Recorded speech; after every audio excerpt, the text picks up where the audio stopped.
Welcome to my channel, where every story pulls you into a new mystery.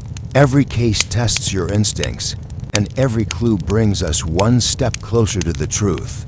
In today's case, we follow Hercule Poirot as he's called to a grand manor, where a clock has begun to strike in a most unsettling way, not by the hour, but by the letters of a woman's name. Each tick, each tock, spelling out a warning no one dares to understand.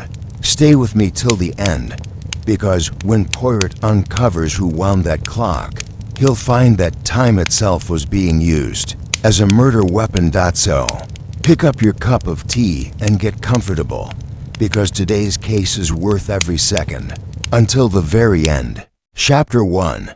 The clock that ticked. Her mammoth clock began ticking precisely at 9:13 p.m. Not before, not after. The guests all remembered the silence of that moment, how the velvet drapes dulled the wind from the gardens, how the chandeliers swayed with no sound, and how Lady Wilmhurst had just lifted her pale hand to ring for coffee, when the grandfather clock in the hallway let out a sharp, unexpected tick-tock, tick-tock. It had not functioned for 27 years. The dining room of Larchmore House was the kind of place where secrets clung to the woodwork. Heavy portraits lined the walls, men in powdered wigs and women who stared out, as if waiting for something to be confessed. A fire flickered half-heartedly in the hearth, casting the table's occupants in alternating light and shadow. 8 people sat at the long mahogany table. One would be dead within the hour. Lady Wilmhurst, the hostess, was a woman of angles, cheekbones sharp, voice clipped, eyes tired from years of keeping up appearances. She wore mourning black, though her husband had died 5 years prior. Across from her sat her goddaughter, Celeste Hartley, golden-haired, beautiful, and desperately trying to appear unbothered. She sipped her wine with the measured grace of someone pretending they hadn't just received a letter threatening to destroy them. That to Celeste's left sat Edwin Carruthers, solicitor and family confidant, with fingers that twitched near the wineglass as though itching to tear open more wills. He had a curious tic. He clicked his thumbnail against his tooth when deep in thought. It happened often that evening.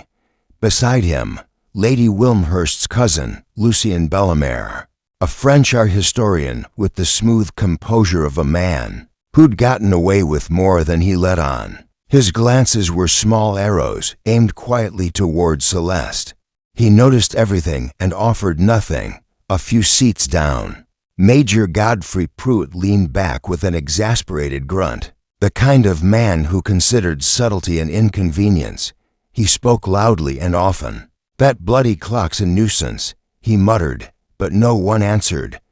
"Perhaps it wishes to be heard," offered Miss Eloise Featherby, the retired governess. Her tone was quiet, though not without a trace of menace. She always wore navy, never smiled, had taught 3 generations of Wilmhursts and not once taken a holiday. Then there was Matilda Crane, distant cousin and constant observer, who appeared to be sketching something beneath the table with a soft, smudged pencil. She claimed to be working on a novel about grief, though none had seen a page. Her eyes darted to the clock again, tick-tock, and finally, there was Horace Bligh, the horologist, a man of small frames and nervous habits, who had arrived earlier that day to appraise the old clocks of Larchmore House.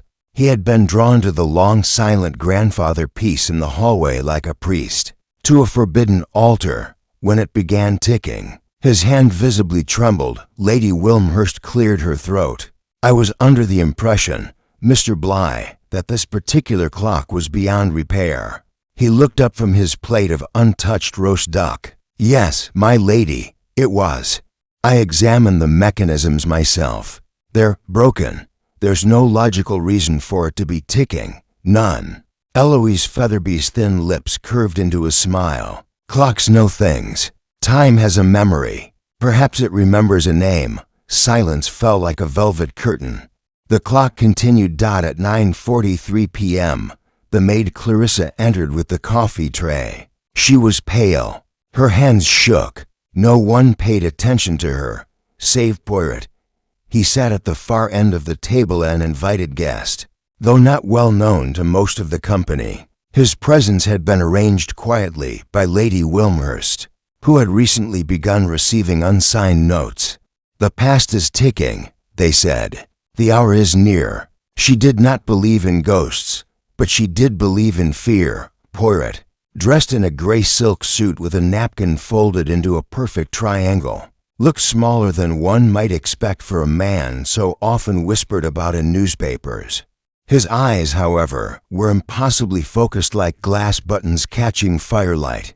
He watched Clarissa pour the coffee. She hesitated near Miss Featherby, then again near Celeste. Her fingers trembled as she set the sugar bowl down. Something in her movements was wrong, but delicately wrong. A hesitation too long. A glance she should not have made. Poirot narrowed his eyes, said nothing. At 10:04 p.m., Celeste rose first. "Excuse me," she murmured. "The wine. I think I need air." She left the room quickly, brushing past Horace Bly, who muttered an apology he hadn't meant. At 10:16 p.m., a scream echoed from the hallway. Lucien was the first to reach her. Poirot arrived moments later, calm as a man attending a rehearsal. Celeste Hartley lay at the base of the ticking clock, her eyes wide open, one hand clenched around the hem of her satin dress. She was dead. Her lips were faintly blue. On the floor beside her was the teacup she had carried from the dining room, a smear of lipstick on its rim. Poirot bent slowly and picked up the cup. He looked to Horace Bly. "Monsieur," he said, "I believe your clock has struck." The clock ticked once more, then stopped. Poirot straightened, his voice silk-wrapped steel. "There is a poison in this house, and I do not speak only of the cup." And with that, the affair began. Chapter 2. The first close stillness that followed Celeste Hartley's death was unlike any silence that had come before it. It was not merely the absence of sound, it was the stunned recoil of a house realizing it had just borne witness to something irreversible. Lady Wilmhurst stood at the edge of the hall like a statue cast in disbelief. "Get Dr. Lowell," she said at last, her voice as brittle as the porcelain vase beside her. "And do not let anyone leave this house." Poirot did not respond immediately. He crouched near Celeste's body, his fingertips lightly brushing the parquet floor, not quite touching her, but circling the clues she might have left in death. Her hand had indeed clenched a portion of her dress. He carefully loosened her fingers. A shred of pink satin, and something else, a long strand of fine thread, barely visible in the dim light, but unmistakably red. It hadn't come from her dress. He looked again at the teacup she had dropped. No obvious odor, no strange discoloration. But Poirot's nostrils flared ever so slightly as he brought it closer to his nose. "Bitter almonds," he murmured, almost inaudibly. "A cyanide-based poison, perhaps. Swift, brutal, precise." Lucien Bellemare stood close behind him, his arms folded. She seemed entirely well moments before. Laughing, even, Poirot stood, slowly brushing invisible dust from his cuffs. "And yet, Mademoiselle Hartley now lies dead. Was it the wine? The coffee? Something else?" His tone carried no accusation, only calculation. Dr. Lowell arrived within 10 minutes, a brisk, balding man with a perpetually exasperated air. After examining the body, he turned to Lady Wilmhurst, shaking his head. "Rapid cyanosis, discoloration around the lips and extremities. I can confirm that she is dead, but I cannot certify anything further until after a full postmortem, which will take days," Lady Wilmhurst said, pressing a hand to her mouth. "And in the meantime, I have a murderer in my house." Poirot's gaze wandered to the nearby side table. A small framed photograph had fallen over, perhaps during Celeste's collapse. He picked it up, a black and white portrait of a younger Lady Wilmhurst with her late husband, and a teenage Celeste standing between them. Celeste's eyes in the photograph held something peculiar, a stiffness, perhaps, or a distance, not quite belonging. Not quite safe, madam, Poirot said softly. I will need access to Mademoiselle Hartley's personal quarters, and to interview each of your guests individually. Lady Wilmhurst's nod was mechanical. Of course, do what you must. Clarissa the maid had been lingering at the staircase. She flinched when Poirot turned his attention to her. You carried the coffee service, he said. Was Mademoiselle Hartley's cup prepared in the same manner as the others? Clarissa's lips trembled. Why, yes, monsieur. I set them all on the tray as usual. Lady Wilmhurst takes hers black, and Miss Featherby likes 3 sugars, so I marked hers with a lace doily underneath. But the rest were the same. Poirot raised a single brow. You say Lady Wilmhurst's was black, and the others? With cream and 1 sugar. Except for Mr. Bellemare, he declined. He paused. And the teacup for Mademoiselle Hartley, did you mark it in any way? Clarissa looked down. No, sir, no doily, no token. No, sir.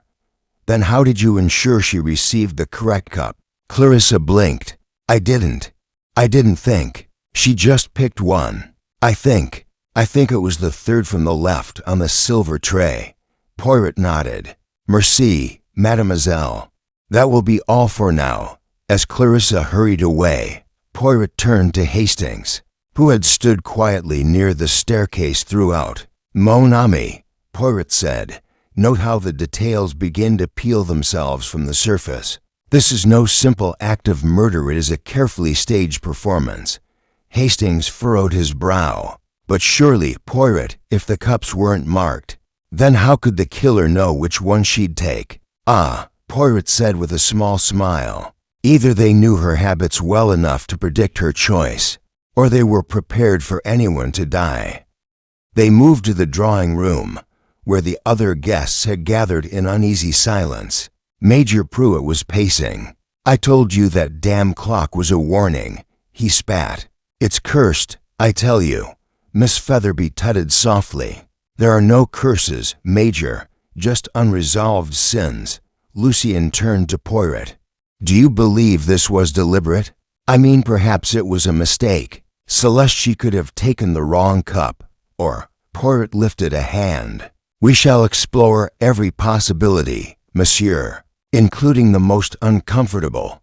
He moved to the tray, still set neatly near the corner of the dining table.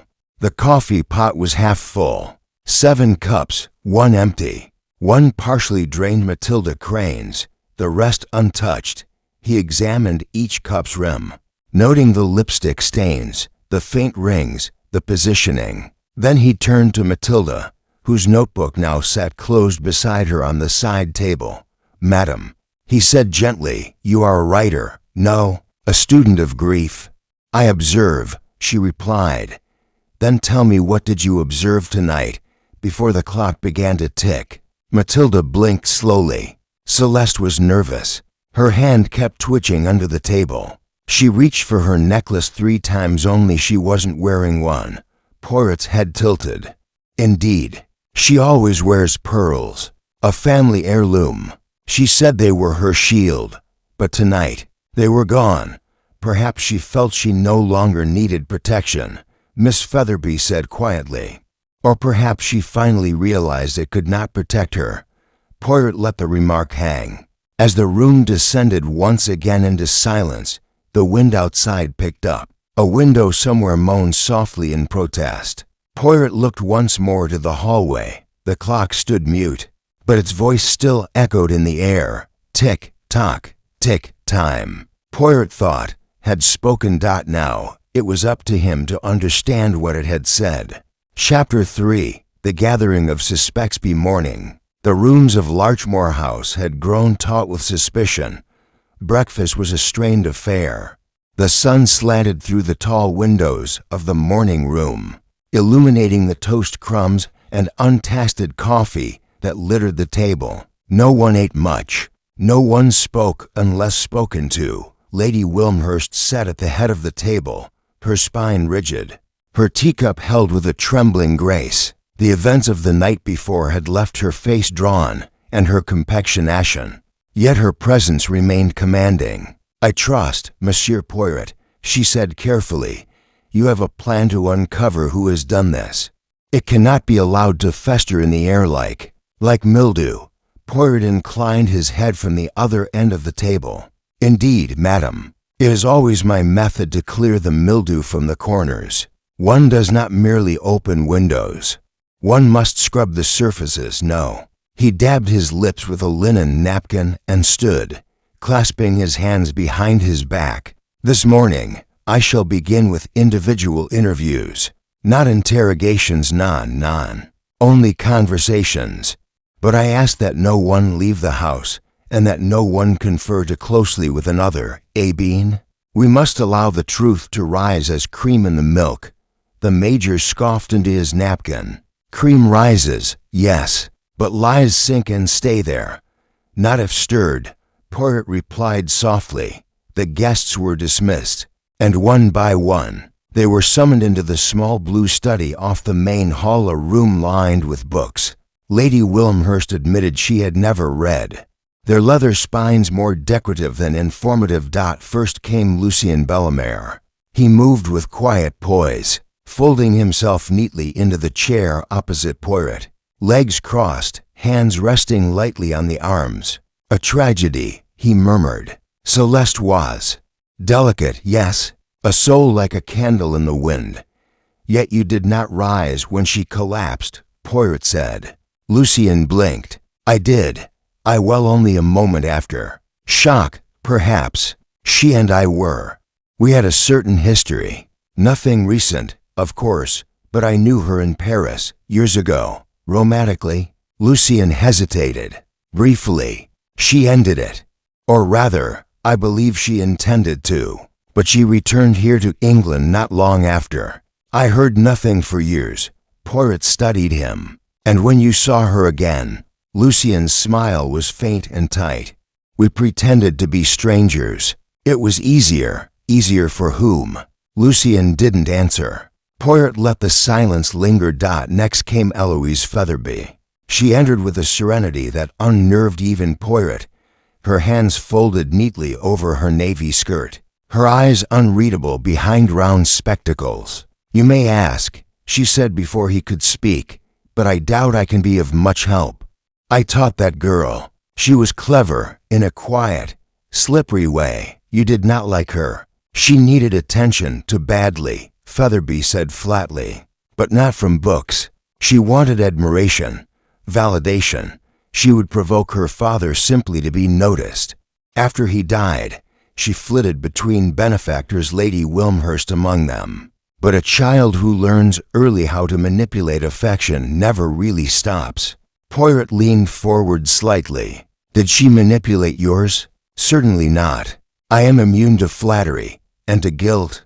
Miss Featherby narrowed her eyes. What are you suggesting, monsieur? Nothing, mademoiselle. Only that immunity is often something one must train into oneself. It rarely arrives naturally. Next came Matilda Crane, who brought her notebook and a faint air of theatrical melancholy.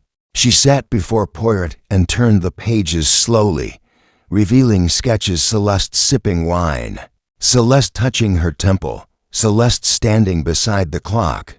You draw what you fear, she said. I feared she would die. Did you tell anyone of this fear? No, she said. I rarely speak what I see. It's safer that way. Safer for whom? She smiled. For me. Poirot pointed to a particular sketch of Celeste's hand, a bracelet missing, but a thin mark suggesting one had been worn earlier. Was this imagined? Matilda looked away. She took it off during dinner.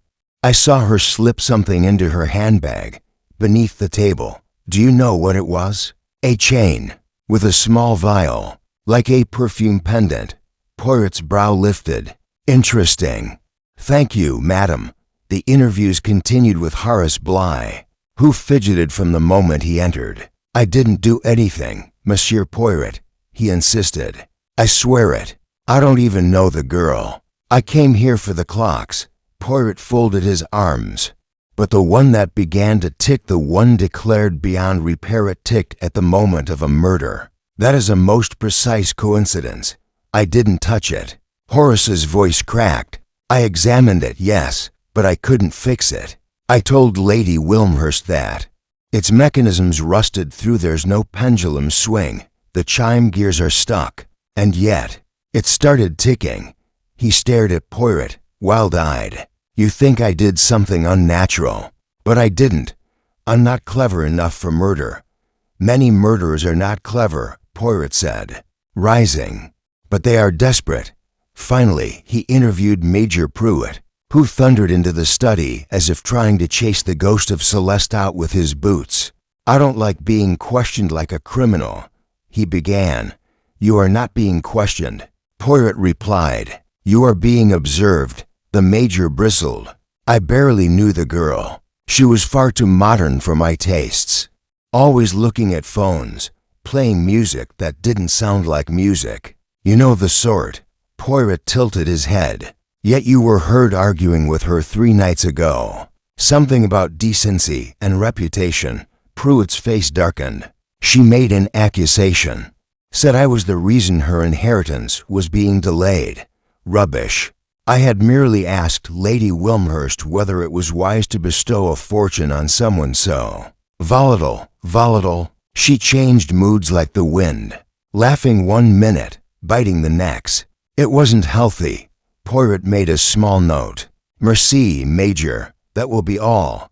As the door closed behind him, Poirot stood alone in the study. He looked to the clock on the mantel, a different one than the hallway piece. This one ticked quietly, its face clean and regular. He watched it for a long moment. One clock had told time, another had told murder. And somewhere in this house, someone had been counting on both. Chapter 4. Poirot arrived technically. Hercule Poirot had arrived the previous evening, invited discreetly by Lady Wilmhurst, weeks before the tragedy, but no one had understood the true nature of his presence until after the ticking began, until after Celeste Hartley lay dead beneath a clock that should not have moved.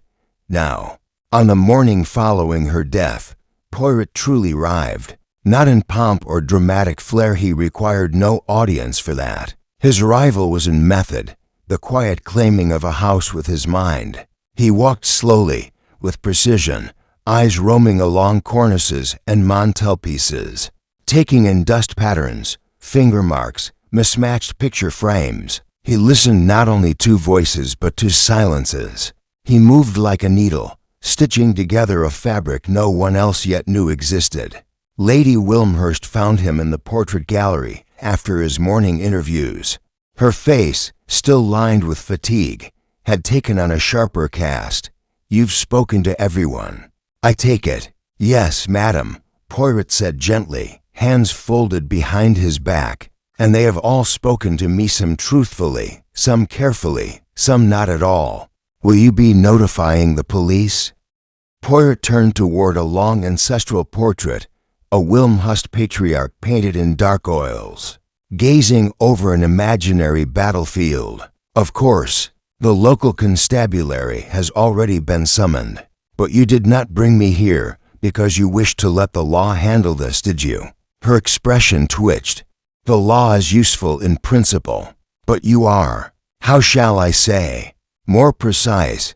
Poirot gave a modest bow. I do not wear a uniform, madam, but I to serve justice.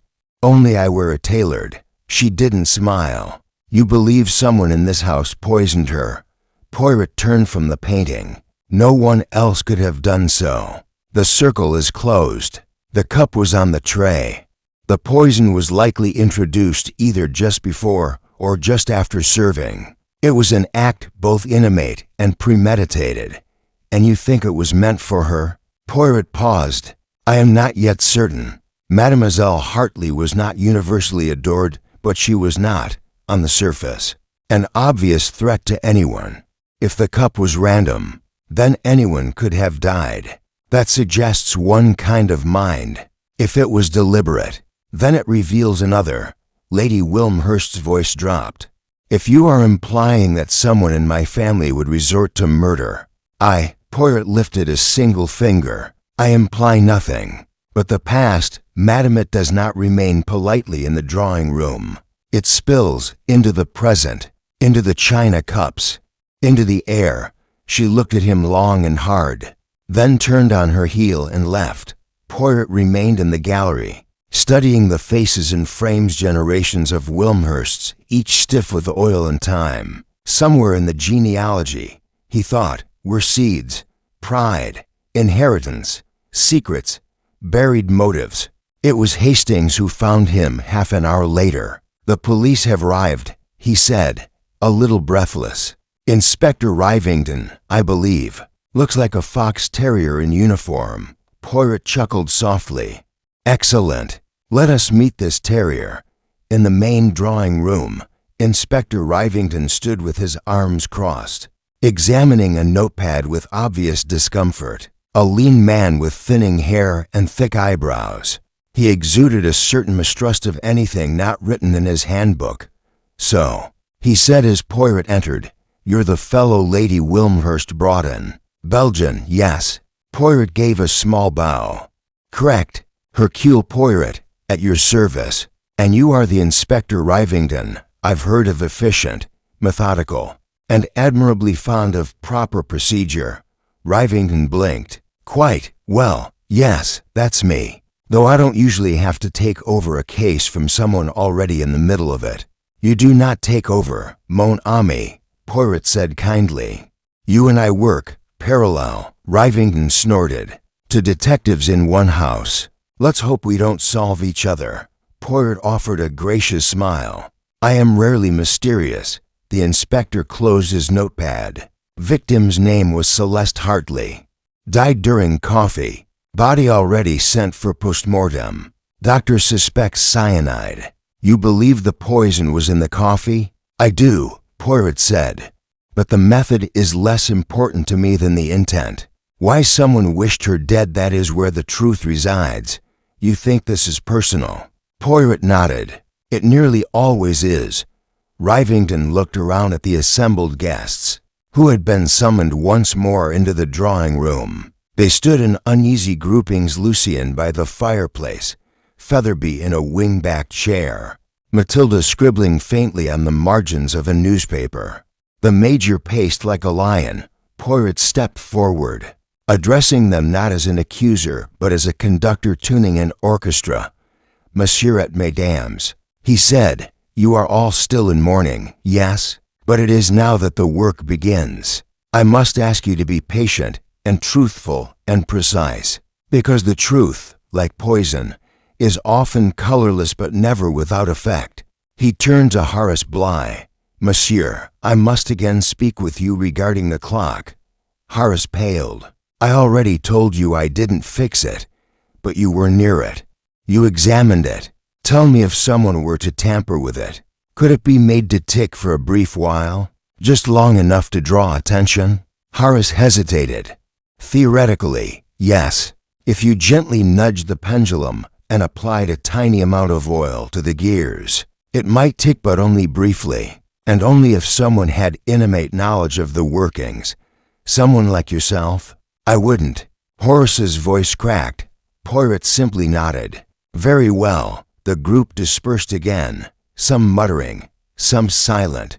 Poirot remained, standing beside the silent fireplace, alone with Hastings. "What do you make of it all?" Hastings asked. Poirot's eyes narrowed.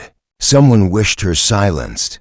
Whether for what she knew, what she possessed, or what she threatened, I do not yet know. But I sense fear in this house, mon ami. Not panic, not grief, fear. He looked toward the hallway. The clock stood there still, its hands frozen. "It ticked once," Poirot murmured. "But the true countdown, I fear, has only just begun." Chapter 5. Initial interviews begin. Rain began just after noon first, as a drizzle threading its way through the hedgerows, then intensifying into a steady tap-tap against the windows of Larchmore House. Poirot welcomed it. Rain softened the nerves, lulled the impatient into disclosures, and lent everything a deeper quiet. It was under that gray hush that he resumed his work. Inspector Rivington had allowed Poirot a free hand in the interviews. Though he made a show of sitting in a corner with a notepad he rarely touched, he was observant in a mechanical way, eyes sharp, but thoughts unassembled. Poirot preferred it that way. It gave him room to feel the temperature of a conversation, not merely take its measurements. The first to be called was Miss Eloise Featherby. She entered the study with the same austere calm she always wore, her umbrella still dripping faintly in the stand by the door. "I have nothing new to add," she said without preamble, settling into the chair opposite Poirot. "Even repetition," Poirot replied, "can sometimes become revelation." She gave him a dry smile. "You believe I know more than I've said. I believe you observe more than you admit." Featherby tilted her head. "That's not quite the same, no," Poirot agreed. "But you taught Celeste. You knew her longer than anyone in this house. Was she happy here?" Featherby was quiet a moment. She had moments of happiness, but happiness wasn't her baseline. She was always reaching for something: love, approval, legacy. She resented that she had to inherit it rather than earn it. Poirot leaned forward. "Did she ever confide in you recently? Was she anxious? Fearful?" "No," she said. Then, after a pause, she asked about the will. "The Wilmhurst will?" "Yes, she wanted to know when it would be finalized. She said something odd, that it had been tampered with by sentiment. I didn't press." Poirot nodded slowly. "And you said she removed her usual necklace at dinner. Have you seen it since?" "I have not." He made a small note. "Merci, mademoiselle." Next came Lucien Bellemare. He arrived with a faint scent of cologne and a deliberate calm that made Poirot's instincts prickle. "You asked yesterday if the poison might have been meant for someone else." Poirot began. Lucien nodded. "Yes, did you mean yourself?" Lucien hesitated. "Perhaps. There was a time, long ago, when Celeste had reason to resent me. Something romantic. A misunderstanding. I distanced myself. She had attachments, dangerous ones, men who were not what they seemed. I warned her. She thought I was jealous, and now—" Lucien folded his hands. "I had no wish to revive the past." Poirot tilted his head. "Tell me, monsieur, were you surprised to see her here this weekend?" Lucien looked up slowly. "I was. I had been told she was abroad." "By whom?" He hesitated, then said, "Lady Wilmhurst. A month ago, in correspondence. She said Celeste had gone to the continent. I assumed she would not be here." Poirot made no comment, only raised an eyebrow. Lucien smiled faintly. "You think I lie, I think, monsieur," Poirot said. "That you forget how often the truth travels in half measures." Matilda Crane was next. She carried a new page in her notebook and placed it delicately on Poirot's desk. It was a sketch of a cup Celeste, to be precise, with arrows drawn around the rim. "I remember odd details," she said. "Perhaps because I'm always looking for metaphor." She didn't sip immediately. She stared into the cup first, turned it, smiled at it, oddly. Then drank. She smiled, a wry smile, as if she were reading something in the foam. Poirot studied the drawing. Was it the same cup she picked up before leaving the dining room? "Yes, I noticed, because it had a faint chip on the handle." Poirot stood, walked to the silver tray still in the dining room, now covered by a glass dome. He found the chipped cup. Indeed, a barely perceptible notch along the handle. "She chose her own cup," he murmured, deliberately, not randomly. He returned to the study. "Matilda, what do you think she saw in it?" "She once told me," Matilda said slowly, "that she had learned to spot lies in reflections. She said the truth always distorts the surface differently." Poirot looked thoughtful. "She was searching for truth, and found death." Matilda gave him a sad smile. "Perhaps they were the same thing, in her case." After a pause, Horace Bligh was summoned. He entered nervously, clutching a small notepad of his own. I wrote some thoughts down," he stammered. "About the clock." "Please," Poirot said, gesturing for him to sit. Horace flipped the pad open. The clock had no power source, no wound spring. And yet it ticked. Someone must have used the escape gear, maybe with oil to simulate motion. Poirot watched him carefully. Could such a trick be timed precisely? Horace nodded. If you warm the gear, the lubrication thins, letting it slip just enough. Someone could have triggered it subtly, by brushing past, maybe. So it was theater. Poirot said quietly. A signal. A distraction, yes, Horace said. But why? To unsettle her, or to mark the moment? Poirot didn't answer. His mind was turning slowly, but without pause. Major Pruitt was last. He arrived with more bluster than insight. She's dead. That's tragedy enough, he said. But this circus of interviews, it's unnecessary. You believe it was an accident. I believe it was madness. She lived in her head too much. Women like that, they get swallowed by their own imaginations. Poirot studied him. You were quite heated with her earlier this week. She made claims about me, nonsense. I raised a voice, perhaps, but I don't poison girls. I fight wars. Poirot did not respond. Instead, he stood. Merci, monsieur. You may go. When the door closed, Hastings leaned in. You don't trust him. I trust no one yet, Poirot replied. But tell me, Hastings, if a young woman were to suspect someone of plotting her death, how might she range to test that theory? By pretending to be vulnerable, Hastings said slowly.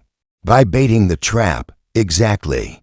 Poirot walked to the rain-streaked window and looked out at the garden, where two peacocks stood unmoving in the drizzle.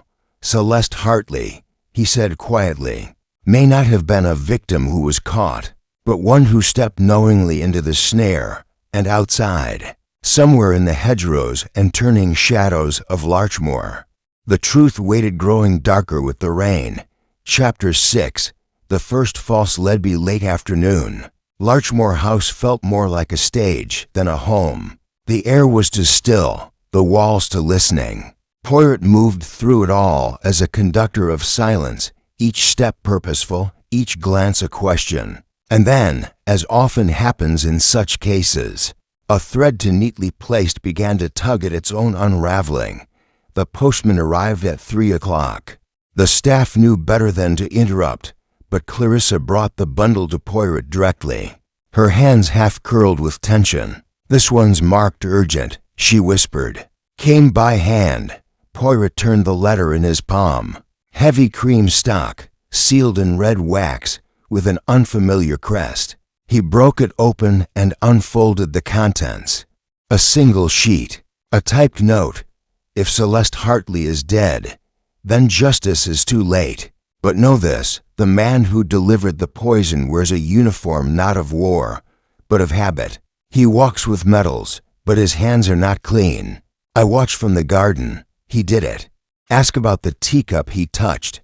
There was no signature, just a faint trace of smudged ink. As if the writer had hesitated before folding the page, Poirot handed it silently to Inspector Rivington, who had arrived shortly before for an update. The inspector read it twice, jaw tightening. This is an accusation, clear as day, or a misdirection, Poirot said, folding his arms. But yes, it names Major Pruitt, does it not?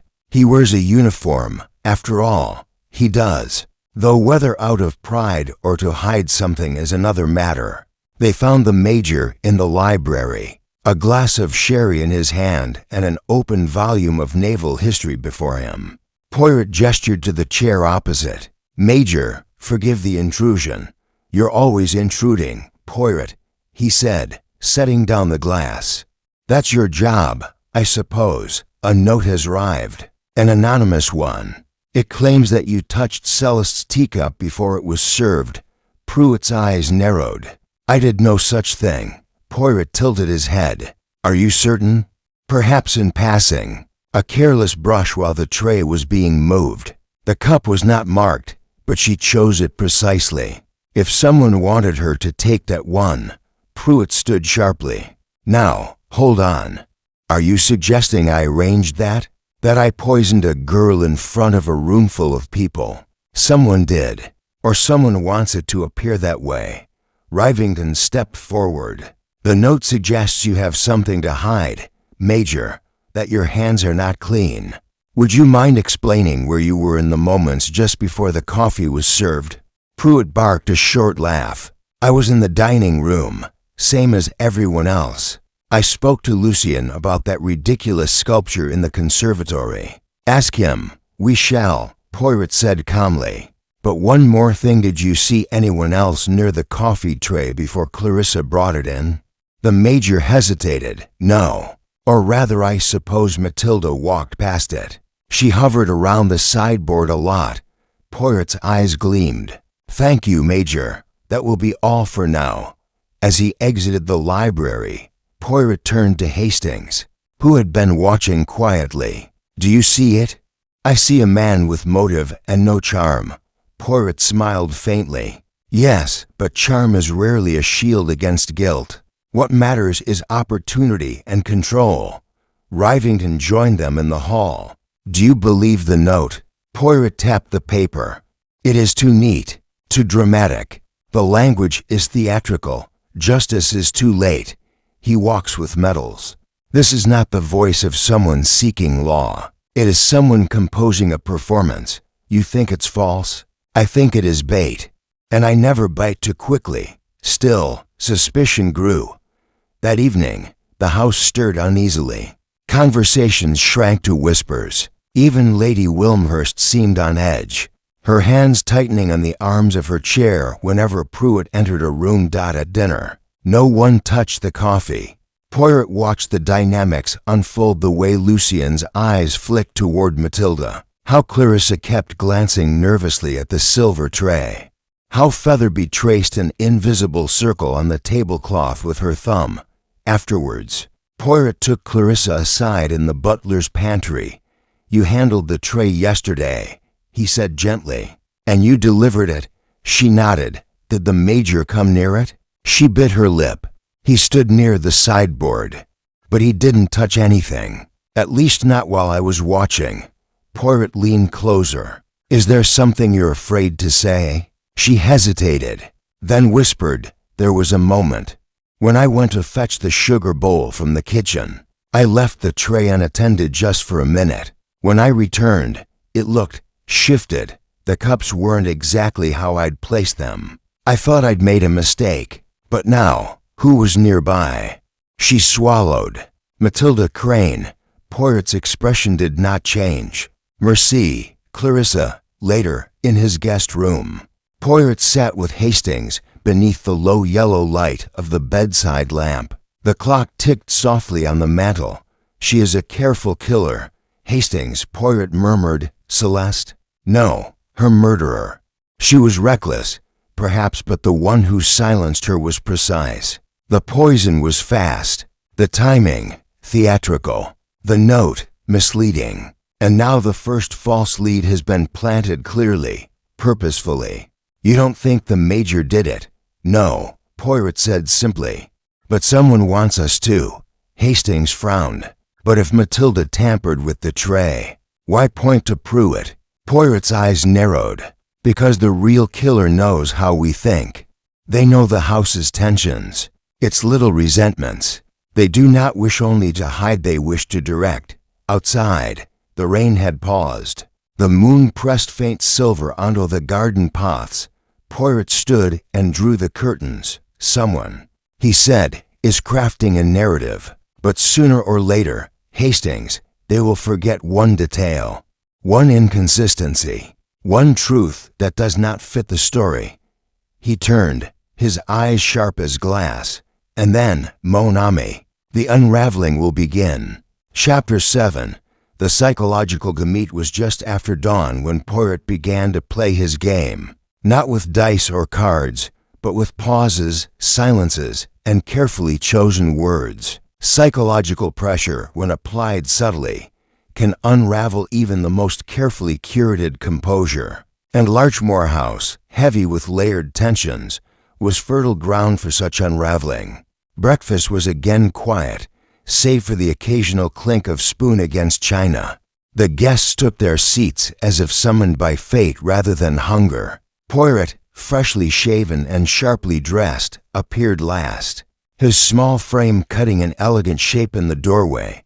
"Bon matin, Mzamas," he said brightly, though his tone was almost too cheerful. It drew a wary glance from Miss Featherby and a cautious twitch of Lucien's eyebrow. "Sleep well?" The Major grunted, buttering his toast with unnecessary vigor. "Impeccably," Poirot replied, taking a seat beside Hastings. "The walls speak very softly at night in Larchmore House, or rather, they whisper in the cracks." Lucien gave a strained smile. "And what do these whispering cracks say, Monsieur Poirot?" "That truth is a restless guest," Poirot said lightly. "But lies? Lies get far too comfortable," no one replied. After breakfast, Poirot requested that Matilda Crane join him on the veranda, where a weak sun filtered through mist onto the dew-streaked furniture. She brought her notebook again, though this time she kept it closed. "Mademoiselle," Poirot began, "I admire those who see life through metaphor. But tell me, why did you sketch Celeste's hand the night before she died?" Matilda looked out across the hedges. "Because it was trembling. You did not mention this before. I wasn't certain. And you don't always mention tremors. Some people shake forever." Poirot nodded. "True, but it was a particular tremor, yes? A frightened one?" She didn't answer immediately. She looked at me during dinner. Her eyes, it was like she was asking a question without words. Then she touched her sleeve and moved her fingers as if counting something. "Counting?" Poirot asked. "Or tracing?" Matilda murmured. "I thought it was odd. Like muscle memory." Poirot studied her face. "You were alone in the dining room for a time before the coffee. Clarissa confirms it. What were you doing?" She looked at him, unblinking. "I was reading a note Celeste had dropped. I found it beside her seat. I don't think she meant to lose it." Poirot's eyebrows lifted. "And where is this note now?" "I burned it," Matilda said quietly. "You destroyed evidence?" I was frightened. The note was personal, full of fury. It said, "I know what you did. You stole what was mine. I'm going to speak, and you can't stop me this time." "Was it signed?" "No, but you think it was addressed to you." Matilda hesitated. "I thought it might be, but I wasn't sure." Celeste had her claws in more than one person. Poirot stared into her eyes a long moment. "You have a practiced way of telling truths while concealing meaning, mademoiselle. But I shall find what was in that note, whether in ash or in action." He dismissed her gently and waited 10 minutes before asking Lucien Bellemare to join him in the conservatory. Lucien stepped lightly, hands in his coat pockets, the smell of tobacco lingering on his cuffs. "You're gathering us like chess pieces, Poirot. Chess requires logic. This," Poirot gestured around the garden, "requires psychology. Tell me, Lucien, what does guilt look like to you?" Lucien smirked, sweating, stammering, "Fear." "Then you believe the guilty reveal themselves?"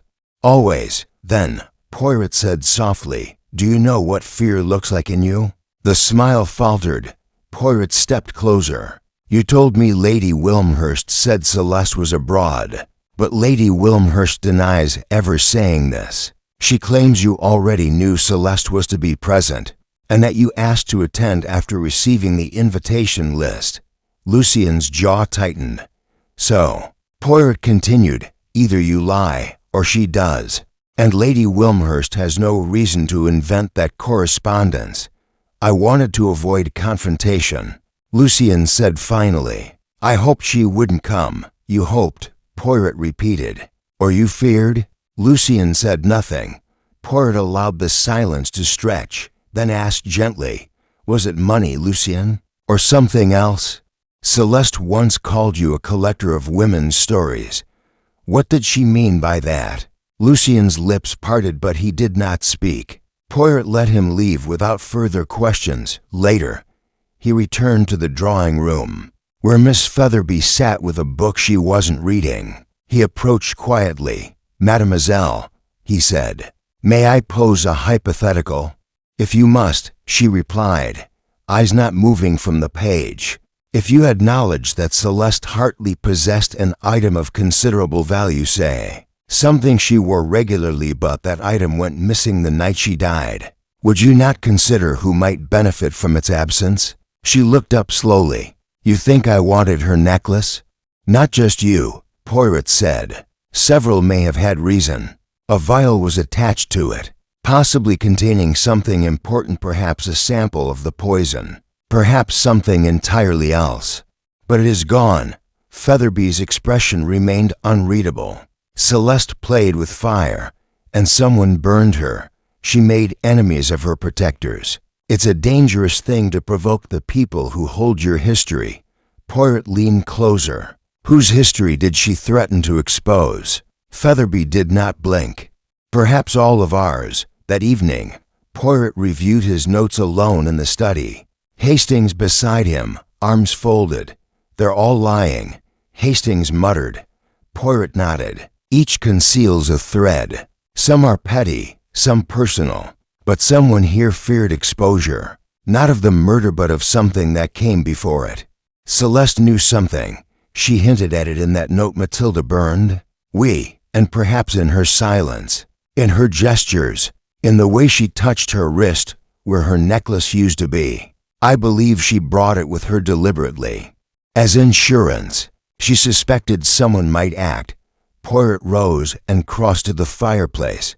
Tomorrow, he said, I will bait the next trap. Another interview? No, a confrontation. But not to accuse, to provoke.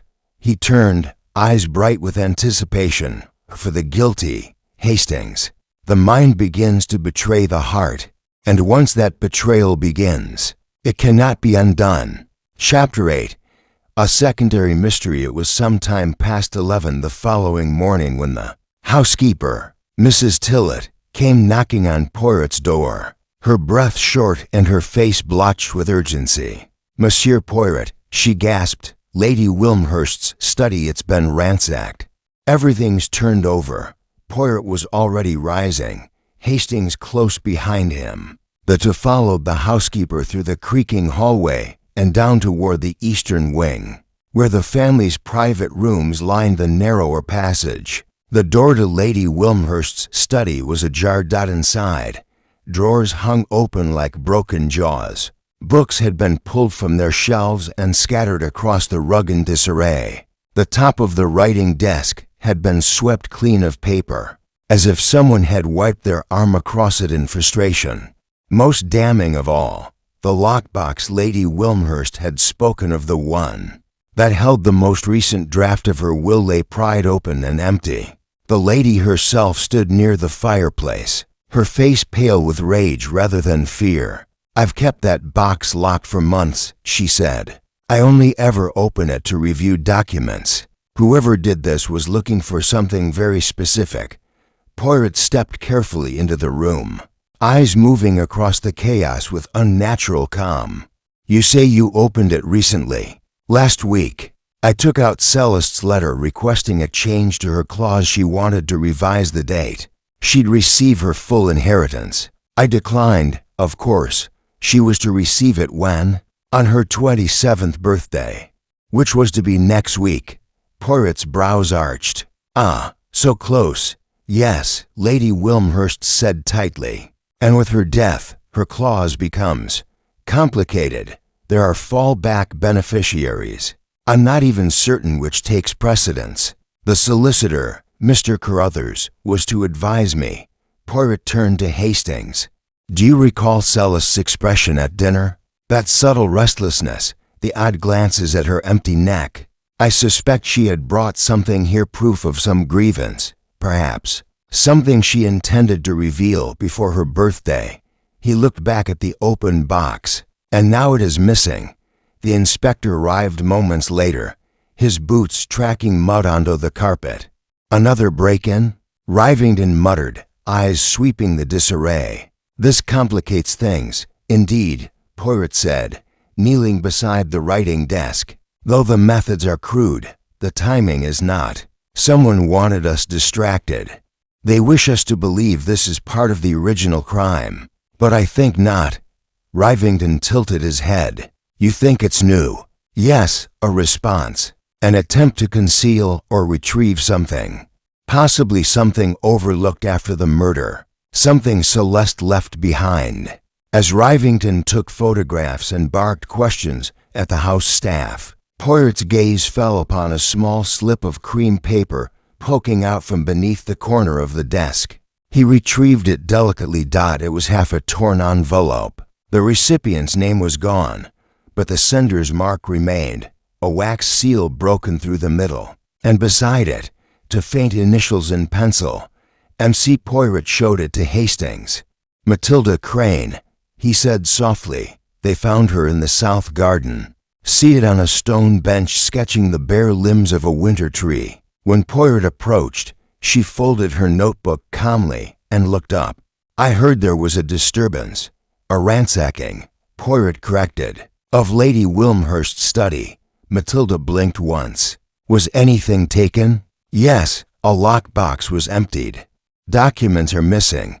I assume you think I had reason?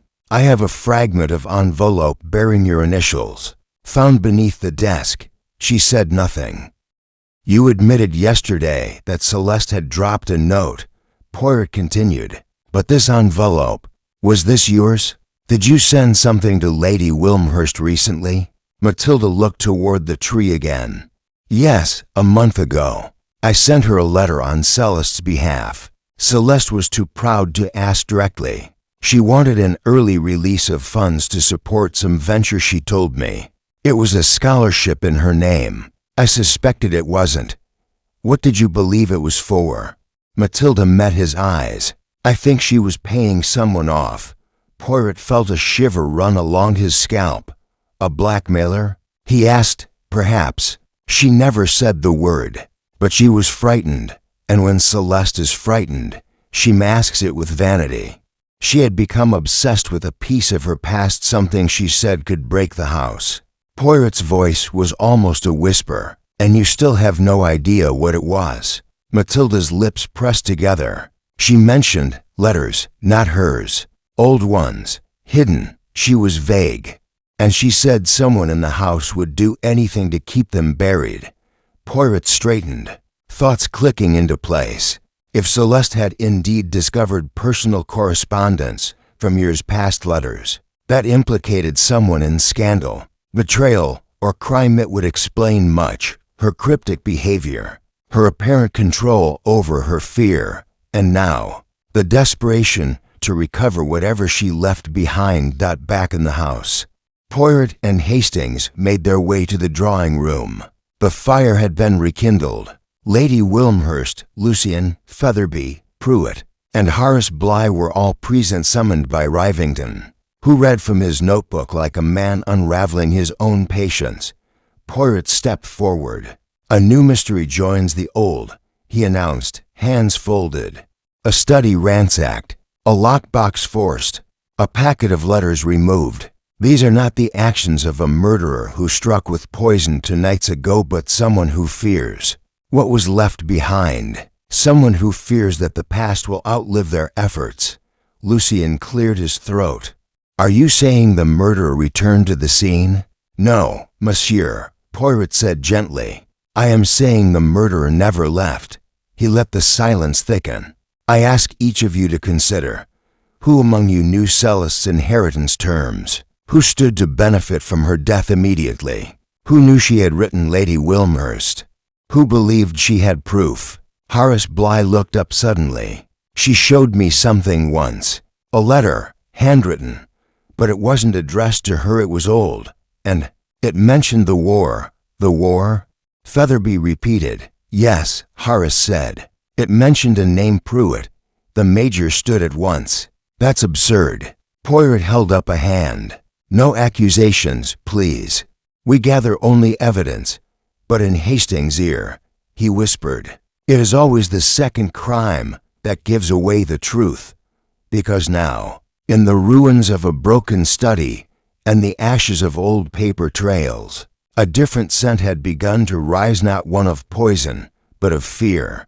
Real fear, the kind that does not hide behind misdirection, the kind that reveals who is running out of time. Chapter 9.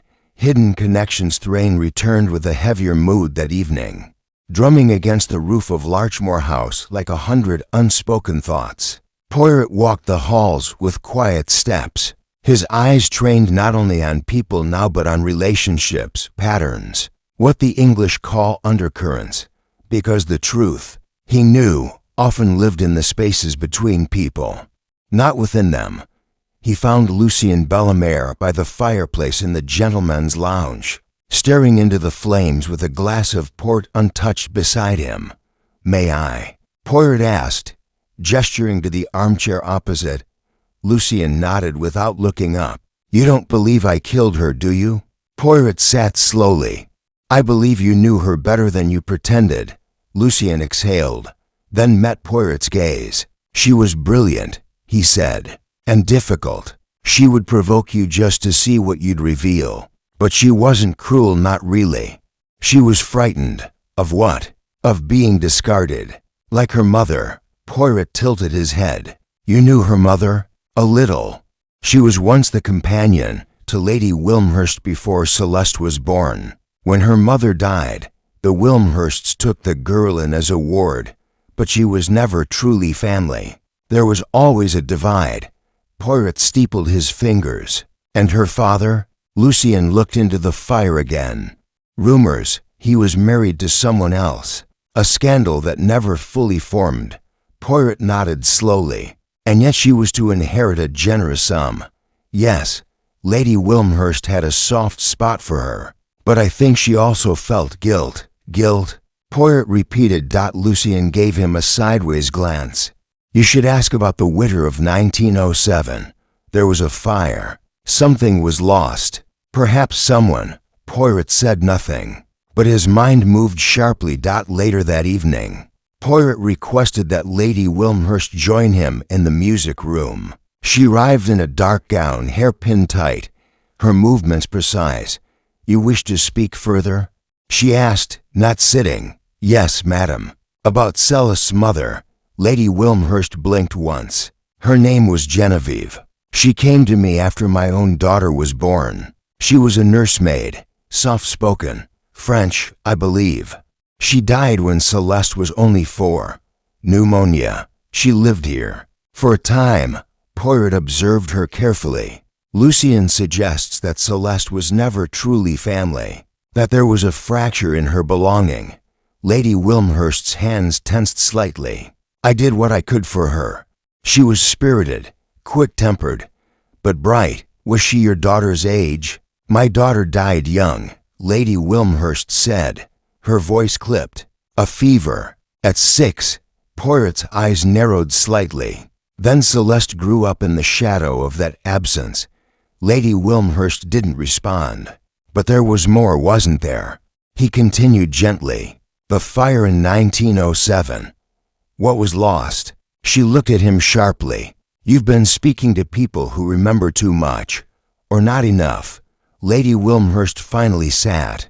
Slowly, "The fire started in the East Wing nursery. My daughter had been moved to a different room that week. There were rumors, whispers that Genevieve had neglected something. A candle, perhaps. There were no official charges. But she was dismissed, sent to the gardener's cottage until her departure. She died a few months later, and Celeste remained. She had nowhere else to go.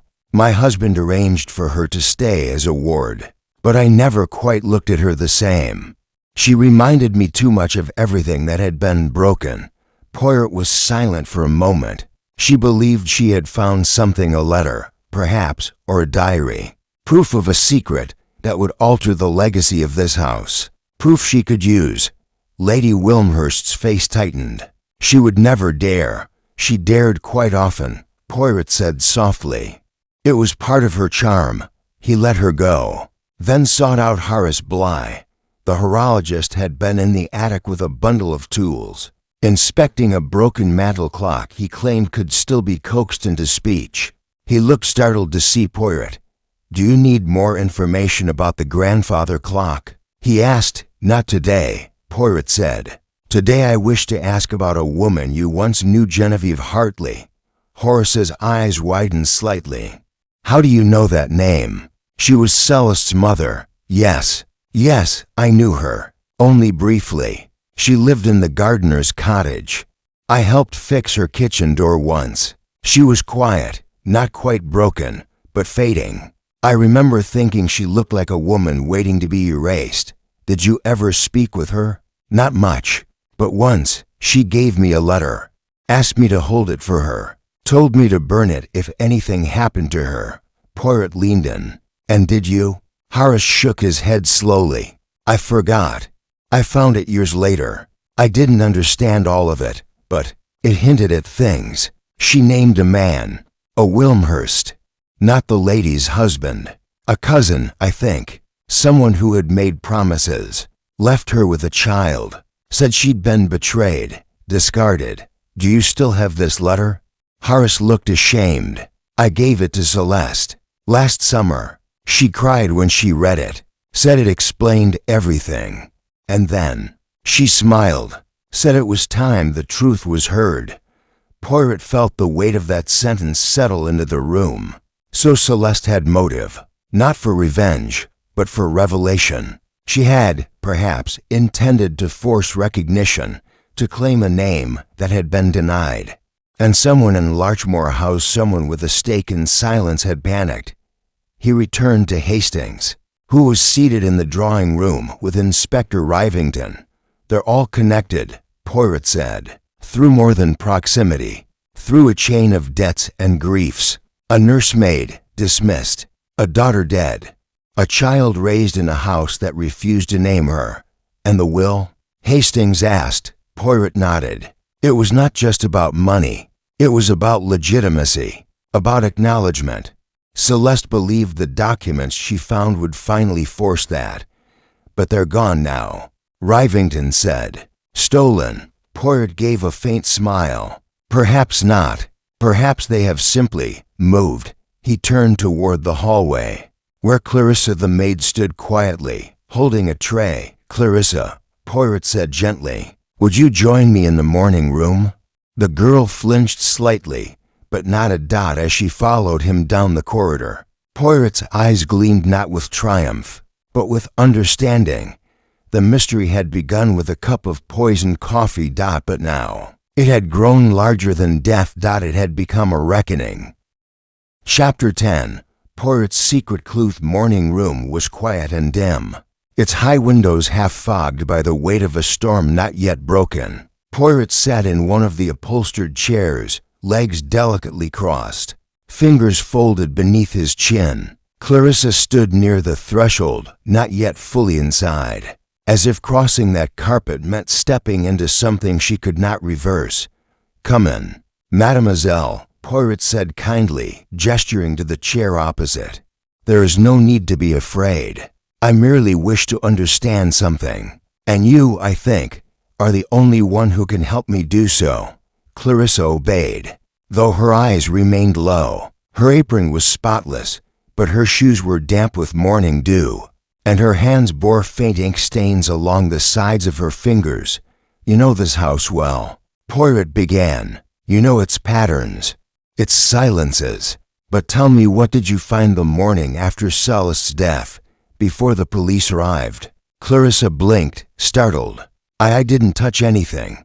I do not ask if you tampered, Poirot said gently. I ask what you saw. She hesitated, then slowly said, in the dining room. After everyone had gone, I was clearing the sideboard, and I saw something tucked beneath the cushion of the high-backed chair at the far end. Which chair? The one Lucien sat in. Poirot's eyes narrowed ever so slightly. And what was it? A folded paper. Heavy parchment. I opened it just a little. It looked like a letter, and it had a seal, a red wax seal. She nodded. What did you do with it? I gave it to Lady Wilmhurst, she said quietly. I didn't think well. I assumed it was hers, or at least something private. Poirot nodded slowly, lips pressed into a fine line.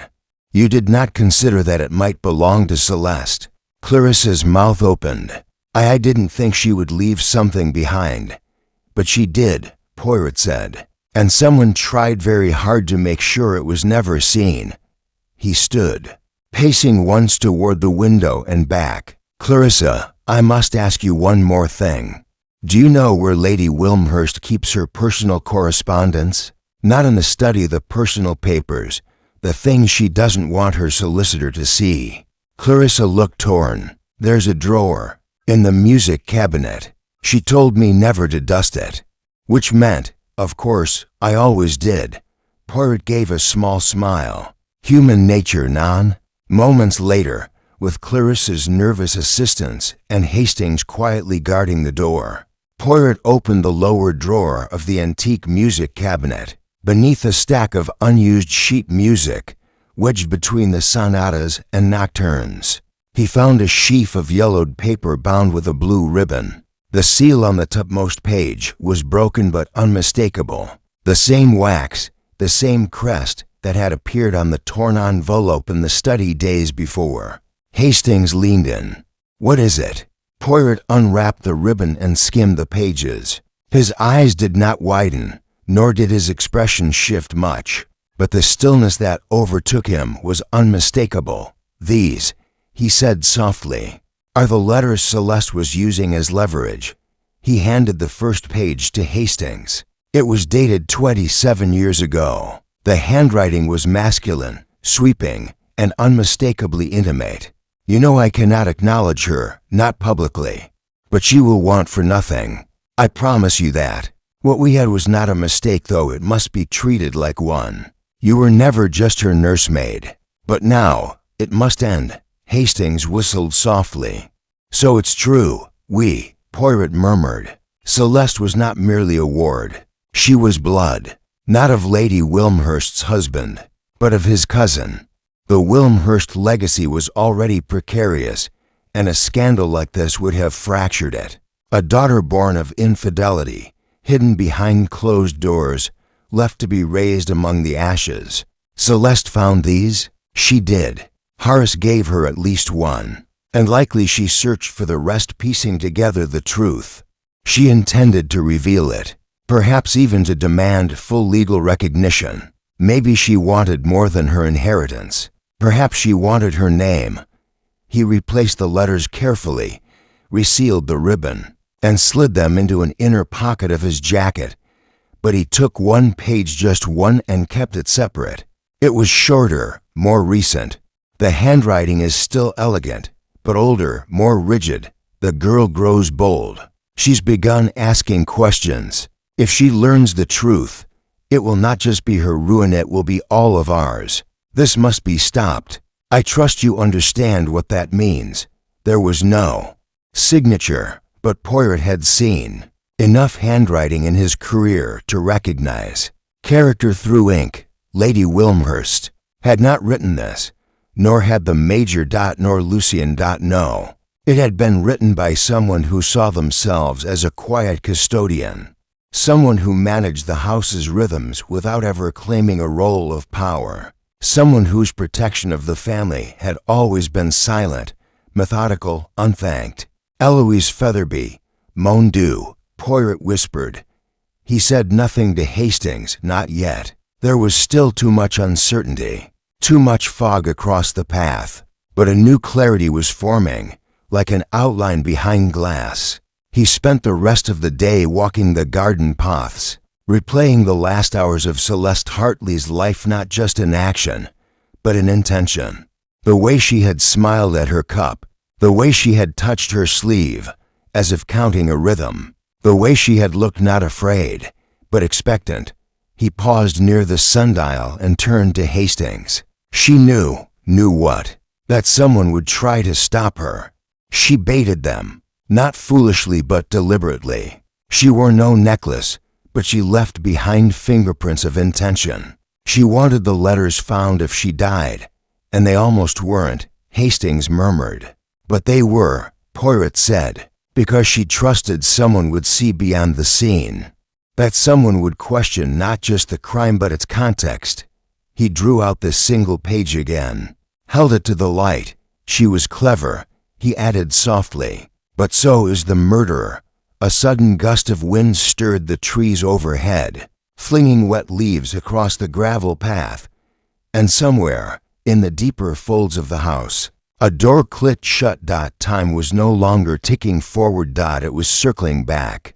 Chapter 11. Tensions. Risseth House turned restless. By the next morning, a peculiar energy gripped Larchmore, a friction just beneath the skin of every conversation. The kind of pressure that made one's courteous nods seem like veiled accusations, that caused tea to be stirred a little louder, doors to close a little sharper. Poirot had done nothing overt, had revealed none of his new findings, but silence, too, can be a lever, and now the house was creaking. Breakfast was notably incomplete. Matilda Crane did not appear. The Major was already to sherries into his morning by the time Hastings found him in the library. Featherby refused to speak above a whisper, her eyes unreadable behind rimless glasses. Lucien had not emerged from his rooms. Even Clarissa, usually meek and efficient, looked as if she had memorized every possible route of escape from the servants' quarters. Poirot, by contrast, seemed more composed than ever. He arrived in the breakfast room wearing a dove-gray suit, his mustache immaculately combed, his eyes razor-sharp despite the sleep deprivation no one else could see. He sat beside Hastings and calmly buttered a scone. "They feel it now," he said. "The weight of the unraveling. You see how the groups begin to fracture?" Hastings glanced around the table. "Lady Wilmhurst is barely speaking to Miss Featherby, and Featherby," Poirot said, "refuses to meet anyone's gaze. She knows something is slipping. And Lucien's absence, that is the behavior of a man doing sums in his mind. How many conversations can be remembered? How many letters destroyed? What might have been seen? He calculates not guilt, but risk. And Matilda?" Poirot's voice dropped slightly. "I suspect Matilda has been delivered a warning." Hastings looked up sharply. "A threat, of a kind, not overt, but persuasive." As if summoned by name, Matilda appeared 10 minutes later, pale, her hair damp from the mist outside. She said nothing as she entered, simply poured herself tea, then sat without touching it. Her eyes briefly met Poirot's. Something silent passed between them. Poirot stood and addressed the room with gentle finality. "Mesdames, messieurs, I will require you all to remain here for 1 hour. Inspector Rivington and I must review several new discoveries. I ask that you do not speak to each other privately. You may sit in silence, if you please. The fire is warm, and the time will pass." Lady Wilmhurst blinked. "Are we to be detained like school children?" "Like guests," Poirot said smoothly, "in a house where trust has run thin." As the drawing-room doors were shut behind the assembled company, Poirot and Hastings made their way upstairs. They stopped first at Lucien's room. The Frenchman opened the door only a crack at first. His waistcoat was half-buttoned, and his eyes held a rim of unease. "Is this necessary?" he asked, before Poirot could speak. "Touty fate." Poirot pushed gently into the room and surveyed the writing desk. "Have you been writing, monsieur? Or destroying?" Lucien's brow furrowed. "You think I am so foolish?" "I think you are so careful," Poirot replied. "Tell me, what did Celeste truly have over you?" Lucien sighed. "Nothing criminal, but enough to ruin me in society. We had an affair, yes, years ago, when she was barely of age.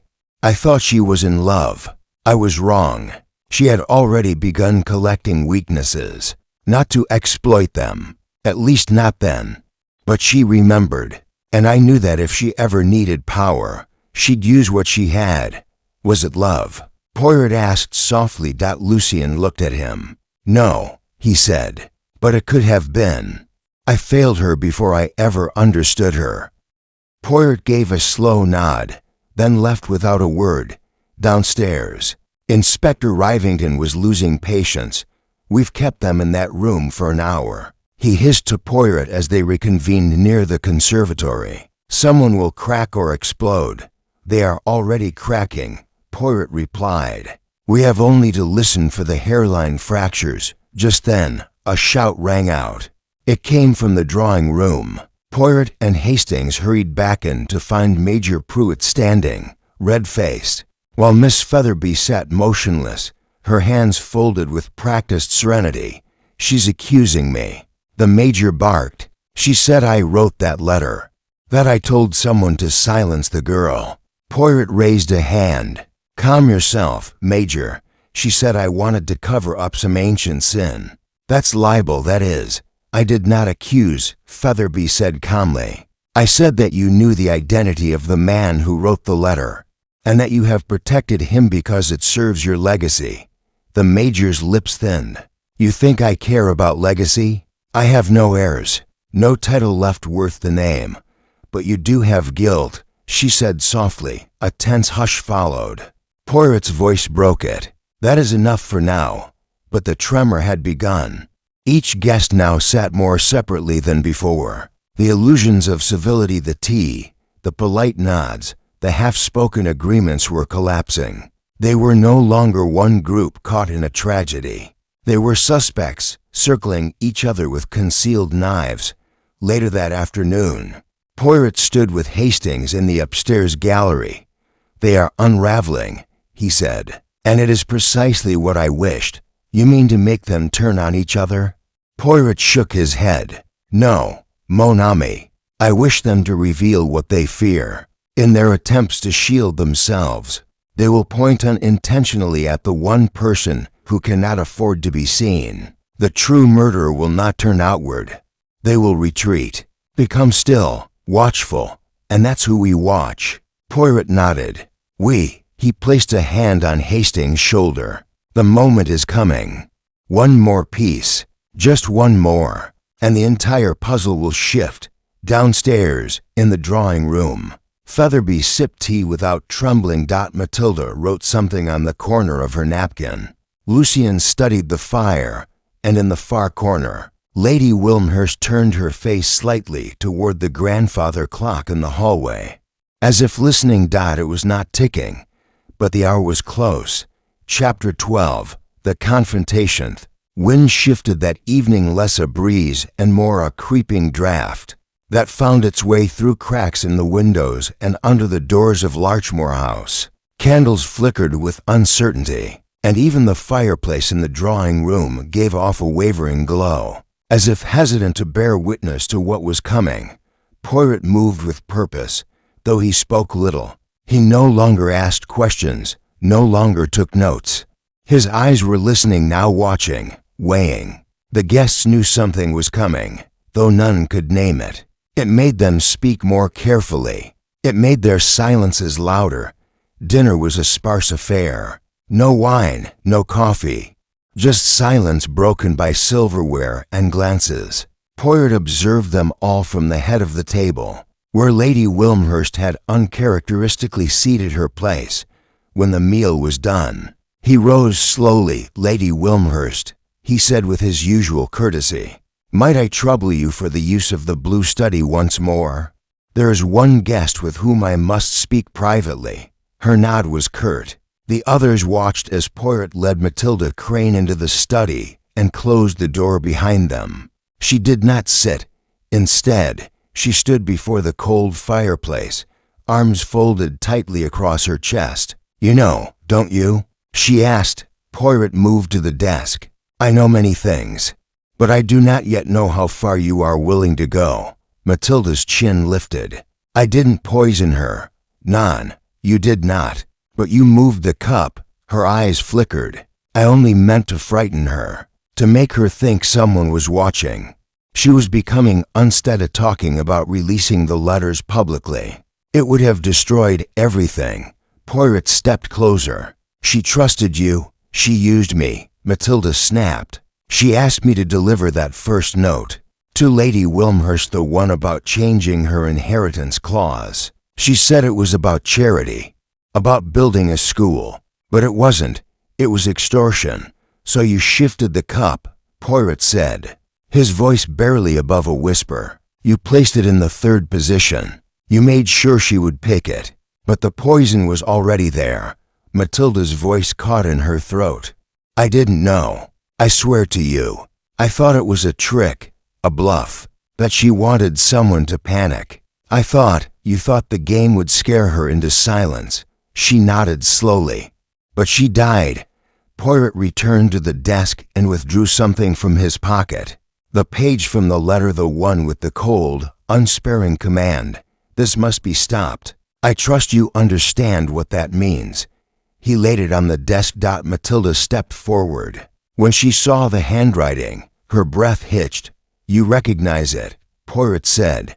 Yes. He turned, fixing her with a gaze sharp as frost. Then say the name, mademoiselle. Say it aloud. Matilda looked as if she were swallowing glass. Eloise Featherby. Poirot closed his eyes briefly. Merci. He stepped back into the hall and nodded to Hastings. Moments later, Featherby was summoned. She entered like a figure carved from stone. Her dress dark and severe, her expression unreadable. You've drawn a circle, she said to Poirot without preamble, and I imagine I am now in the center of it. Poirot gestured for her to sit. She did not. Tell me, he began, what do you consider your role in this household to be? Her mouth twitched. I am the keeper of its memories, the witness to its decay, and its protector when necessary. Did you kill Celeste Hartley? Featherby tilted her head. You want a confession, Monsieur Poirot? I want the truth. Very well, she said calmly. Yes, I poisoned her. There was no gasp, no dramatic pause. Even Poirot blinked slowly. You do not deny it? He asked. There's nothing left to deny. She was going to ruin them. All of them. She believed that unearthing scandal was justice, but it was only vanity. She wanted to be seen. She wanted to matter. Her voice was quiet. But she already mattered. We all mattered. And the past is not a tool. Poirot stepped closer. How did you do it? She drank from the chipped cup. I placed a trace of cyanide in the coffee pot, but only enough to settle in one cup, undetectable unless she happened to choose it. I knew she would. She always reached for symmetry third from the left. Always. Superstition. She told you this? She showed me. Over years, patterns, habits. She was predictable. Poirot's voice dropped. But you still wrote the letter. The one commanding someone else to stop her. Featherby's lip curled. And when that failed, I stopped her myself. There was a long silence. Poirot finally said, You were never a governess, were you? She looked at him, startled. I've read your records. You were a private secretary once. To Reginald Wilmhurst's brother. Not a tutor, but a guardian of documents. You entered this house not to educate but to erase. And when that task was done, you stayed. Featherby smiled. It was thin and without warmth. You understand me better than most. Poirot's expression was grave. That is not a comfort, mademoiselle. He stepped aside and opened the door. Inspector Rivington waited outside. Featherby gave no resistance as she was taken. Later that night, Poirot stood alone in the hallway beside the grandfather clock.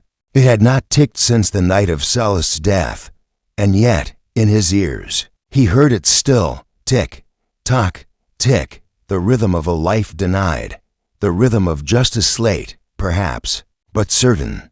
Chapter 13. A desperate attempt to escape. Heath following morning brought neither peace nor clarity to Larchmore House. The truth had cracked open like a pane of frosted glass, sharp, cold, and incomplete. Eloise Featherby was under guard in the east chamber, awaiting the formal arrival of the magistrate. The drawing room sat in silence, abandoned save for the dust motes that drifted through slats of half-shuttered light. And yet, Poirot knew the story was not over. He sensed it in the way Matilda paced outside alone before breakfast, eyes flicking toward the carriage road, in the tremor of Lady Wilmhurst's spoon against her teacup, the way Lucien opened his mouth to speak and thought better of it. There was a final act left to play, one the house had not yet admitted to itself. It was Hastings who brought the first tremor. He entered the blue study shortly after 10. Looking pale and clutching a folded sheet of paper. This was found under the stairs, he said, handing it to Poirot. One of the footmen noticed it while sweeping.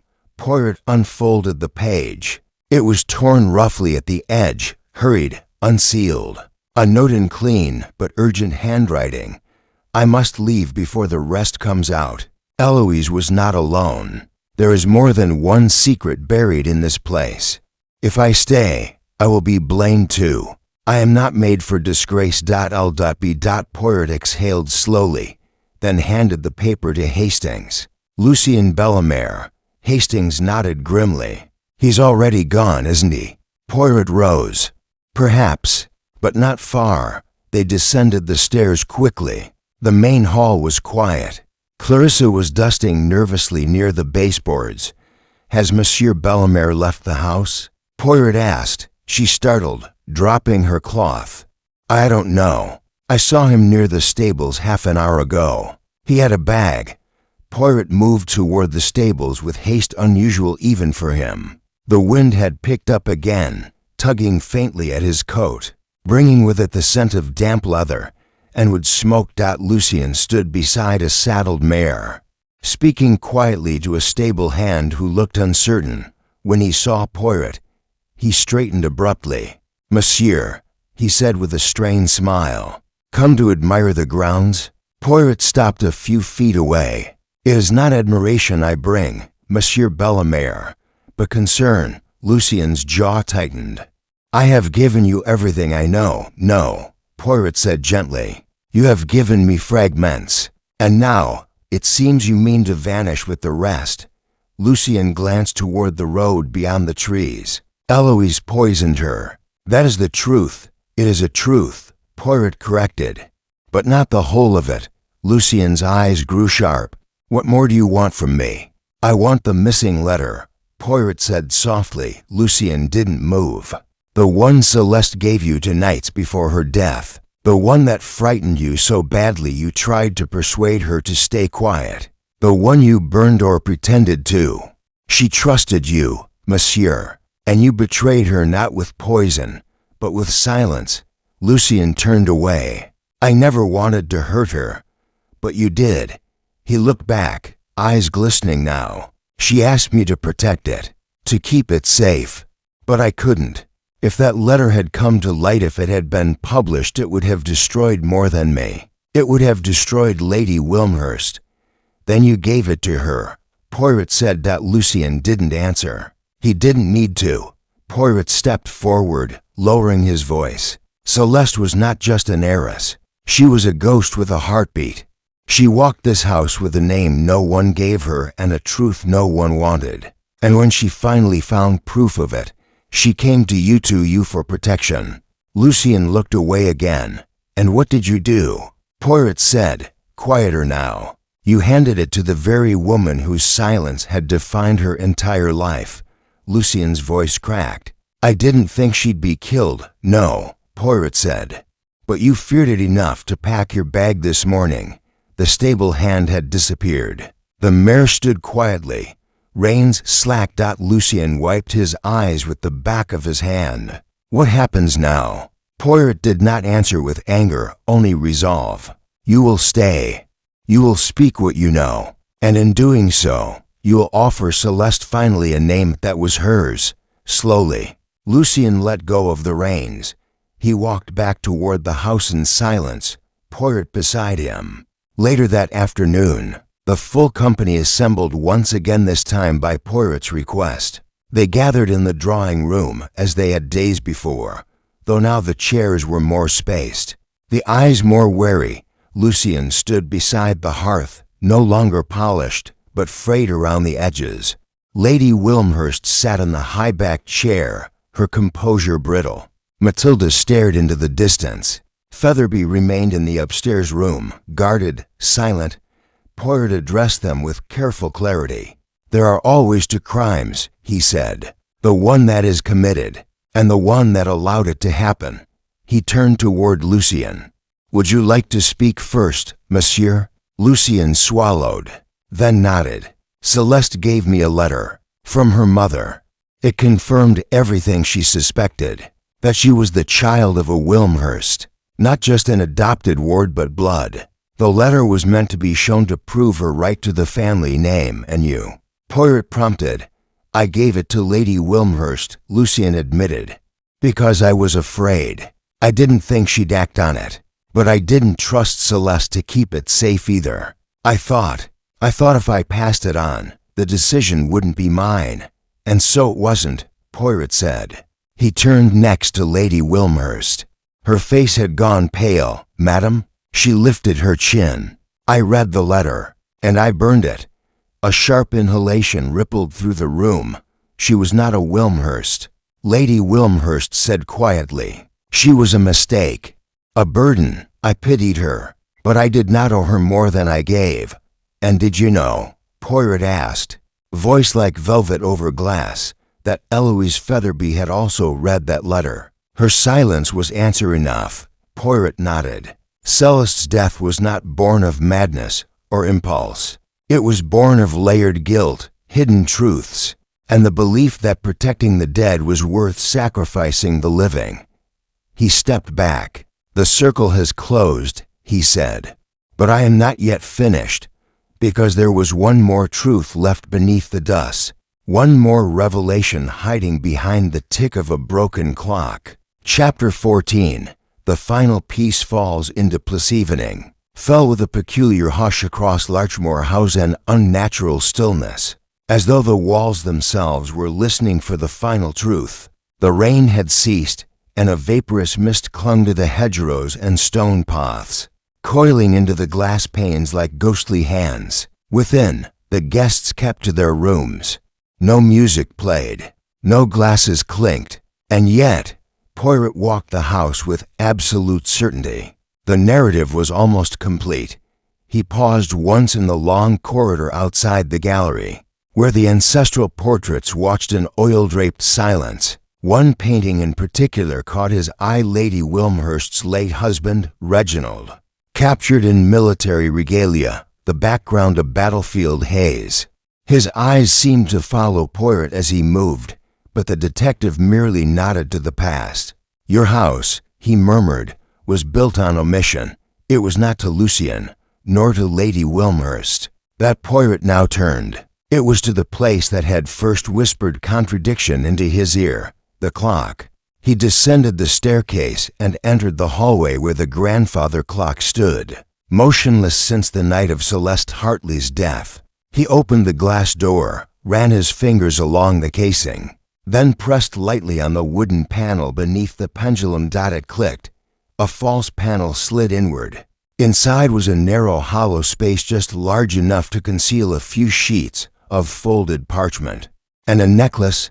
Poirot removed them carefully. The necklace was familiar. Celeste's signature piece, missing the night she died. A silver chain with a delicate pendant shaped like a small vial. Inside the glass was a faint residue, barely visible. Perhaps perfume once, perhaps something else. The letters were older. One, addressed in a neat hand, bore the same seal as the earlier documents Poirot had recovered from Lady Wilmhurst's music cabinet. But this one was an open. He broke the seal and read quickly. The contents struck with precision. To my daughter, should she ever find this, they will try to keep you small. They will call you someone else's child, but your name belongs to you. I have written down everything. I have told the truth, what he promised me, what he denied. If this finds you, it is because you look beyond what you were told, and for that I am proud of you. Your mother, Genevieve Hartlyth's second letter was briefer, unsigned, but written in the same narrow, cold hand that had composed the command to stop her. It was dated 2 days before Celeste's death. The girl will not stop. She searches even now. The clock, I think. She suspects it holds more. We must act swiftly. If you cannot reach her heart, then reach her fears. Poirot stood perfectly still. It wasn't just Featherby she had helped, but someone else had known. Someone who had hidden the final letters. Someone who had placed the necklace, the evidence, within the clock after the murder. Someone who wanted the story of Genevieve Hartley to remain buried. And only one person, he realized, had access to every corner of this house, including the tools to open a false panel and a clock. Horace Bly, that night, Poirot asked to speak to the horologist alone. They met in the dining room, dark now, save for the glow of the fireplace. Horace arrived holding a small brass gear in his hand, as though to remind himself of his usefulness. "I was told you wished to speak with me, Monsieur Poirot?" "Yes," Poirot said calmly, motioning to the chair across from him. "I have a final puzzle to solve, and I believe you hold the last piece." Horace sat wearily. "I've already told you all I know, but not all you've done." The color left the man's face. Poirot placed the pendant vial on the table between them. Then, slowly, the two letters. Horace stared. "Where did you—" "In the clock," Poirot said softly. "A hidden panel, crafted decades ago, but opened recently, by someone who understood its mechanism intimately. I didn't, you did." Poirot leaned forward, voice almost tender now. "You admired Genevieve Hartley once, did you not? Not romantically, no, but you respected her. And when she died, you suspected there was more. You kept her letter. You gave it to Celeste, thinking it was the right thing." Horace's hands trembled. "And then she came to you again. This past month, she had found more. She told you she was going to expose the truth, that she would shame the family. Perhaps she even said you were complicit for remaining silent." Poirot waited. "You were frightened," he continued, "not for yourself but for the house, for the name, for the traditions you spent your life maintaining. And so, when Featherby hinted at a solution, you didn't stop her. You only ensured her success." Horace shook his head, eyes wet. "I didn't poison her, no," Poirot said. "But you moved the vial. After she died, you searched her belongings. You found the necklace. You knew the pendant might contain traces of the poison. You hid it in the clock. You destroyed the final letter. You tried to erase what she had uncovered." "She was tearing everything apart," Horace whispered. "The old names, the old structure. This house has stood for generations. I only wanted it to remain intact." Poirot said nothing.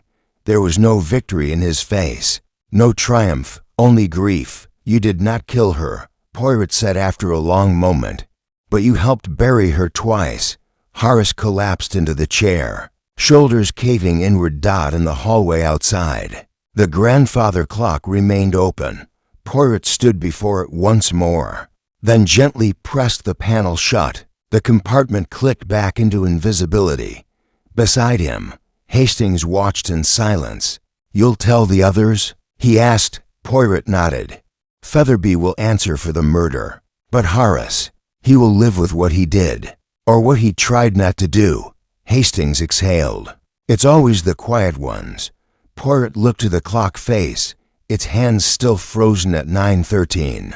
"She timed it perfectly," he murmured. "She chose her death to mark the truth." He turned away, walking slowly back toward the drawing room, where Lady Wilmhurst waited, pale and straight-backed, beneath the portrait of her late husband. She would not ask what he had found, and he would not tell her everything. Not yet, because some truths, even when revealed, take time to land, time to take root. And time, Poirot thought, was the one thing this house had never truly mastered. Chapter 15. The final gathering. The drawing room was lit with deliberate care. Candles glowed in sconces, and a low fire crackled in the hearth. The chairs had been arranged in a circle. No more long tables, no dividing lines. Everyone would see everyone. No shadows to hide behind. Poirot had requested the setting personally, and Lady Wilmhurst had granted it with a nod that held more weariness than authority. It was, in many ways, a stage. Hercule Poirot stood at its center, the firelight softening the sharp lines of his silhouette. Around him sat the assembled players. Lady Wilmhurst, her spine stiff despite the fatigue written in her eyes. Lucien Bellemare, hands clasped tightly between his knees, shoulders no longer draped in superiority. Matilda Crane, notebook absent, palms resting flat on her lap. Clarissa, perched uncomfortably near the back, unsure why she had been summoned. And finally, Horace Bly, pale and silent, seated farthest from the flame. There was one absent. Eloise Featherby remained upstairs, under watch, but she would not be forgotten. Poirot waited until the room had quieted to the rhythm of breath and creaking chair legs, and then he began. "Mesdames et messieurs," he said gently, "the truth, like a melody, must be played to the final note before it can rest.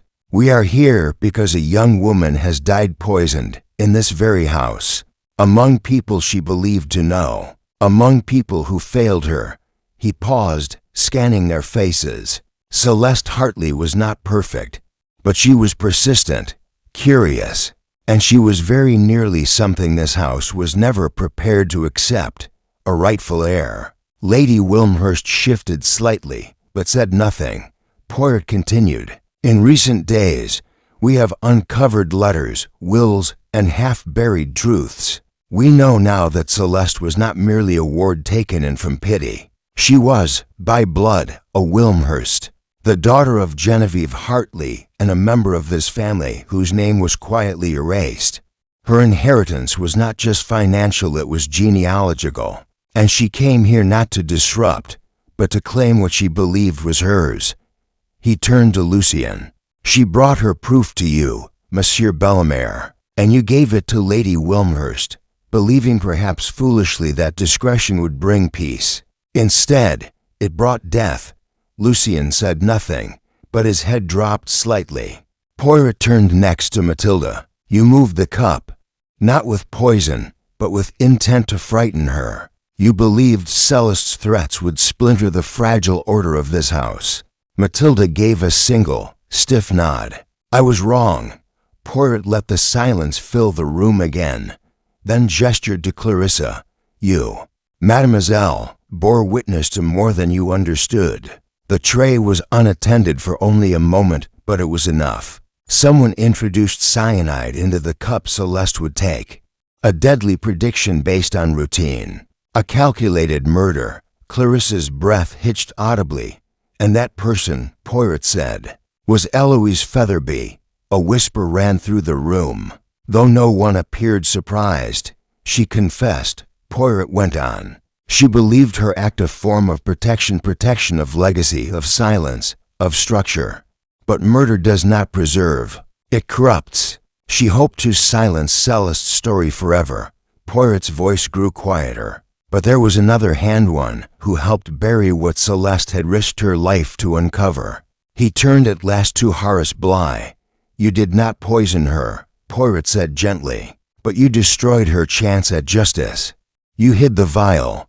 You buried the last letter. You feared what the truth would do to this place. But the truth was already here, and hiding it only gave it sharper teeth." Horace did not defend himself. Poirot drew from his coat a small folder sealed now with blue ribbon. "These," he said, "are the remaining letters of Genevieve Hartley. They belong, by right, to Celeste's memory. They speak not only of betrayal, but of courage, of a woman abandoned and a daughter determined." He turned to Lady Wilmhurst. "I will not ask for an apology," he said, "but I will ask for a reckoning. Celeste may be gone, but the name she carried still echoes. Whether you choose to speak it aloud is now your choice." Lady Wilmhurst looked down at her hands, folded in her lap. Her voice, when it came, was very soft. "I knew," she whispered. "I knew from the beginning, but I was not brave." Poirot gave a small bow. "Few are, but the hour is not too late." The fire snapped in the hearth. A log fell, sparking briefly. Poirot closed the folder and set it on the table between them.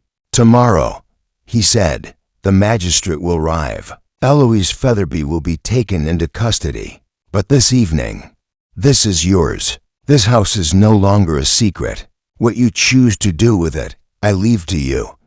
He straightened, then stepped back. For a moment, no one moved. Then Matilda reached out tentatively and placed her hand atop the folder. No one stopped her.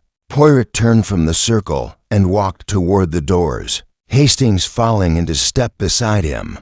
They paused near the clock, still silent, still frozen at 9:13. It never ticked, Hastings said softly. Poirot smiled faintly. Oh, but it did, mon ami, only once. Just long enough to mark the moment a lie began to die. He reached out and gently touched the casing. Now, he said, the house may breathe. And behind them, for the first time in days, someone opened a window. Chapter 16. The revealed dawn that broke over Larchmore House was not warm. The mist had lifted, but the light that filtered through the windows was cold and hard-edged, a truth-teller's light, stripped of illusion and softness. It cast no romance on the ivy-covered stones, no forgiveness across the polished floors. But it was clear. For the first time in days, everything was clear.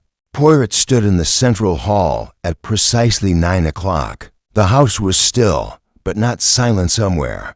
A kettle hissed in the kitchen, and the low murmur of voices came from the servants' wing. Inspector Rivington had returned early with 2 constables in tow. One of them now stood quietly outside the room where Eloise Featherby waited behind a locked door. Poirot did not go to her first. He went, instead, to Lady Wilmhurst. He found her in the solarium, dressed in muted gray, her gloved hands resting on the arms of a wicker chair. Her face was composed but pale, her posture brittle like porcelain. I presume, she said, without turning, that you are here to finish the business. Not quite, Poirot replied, stepping beside her. I am here to finish the story. She looked up at him, unblinking. It's already over. Not entirely, Poirot said. There is one final question. Not who killed Celeste, we know that now. Not why, for we have unearthed the motives of all who feared her voice. But there is something else, something older. Lady Wilmhurst exhaled. What is that, Monsieur Poirot? Who lied first? She blinked, and he continued. You see, murder does not begin with poison or panic. It begins with a decision, a moment where one person chooses silence over truth. That moment, madam, was not Eloise's. It was yours. She turned away, her eyes on the glass. You knew Celeste's parentage from the beginning, Poirot said gently. You knew Genevieve Hartley had not been merely a nursemaid. You knew your husband's cousin Aldrich Wilmhurst had seduced her. You knew the child that arrived in this house was not charity, but shame. Lady Wilmhurst's voice was low. And what would you have had me do? Give her a name, Poirot replied. Give her what was hers. She would have destroyed the family. She was the family. Poirot watched her carefully. You could not bear to see the house you married into blemished, and so you raised her within its walls, but never truly inside them. You watched her grow with your daughter's governess.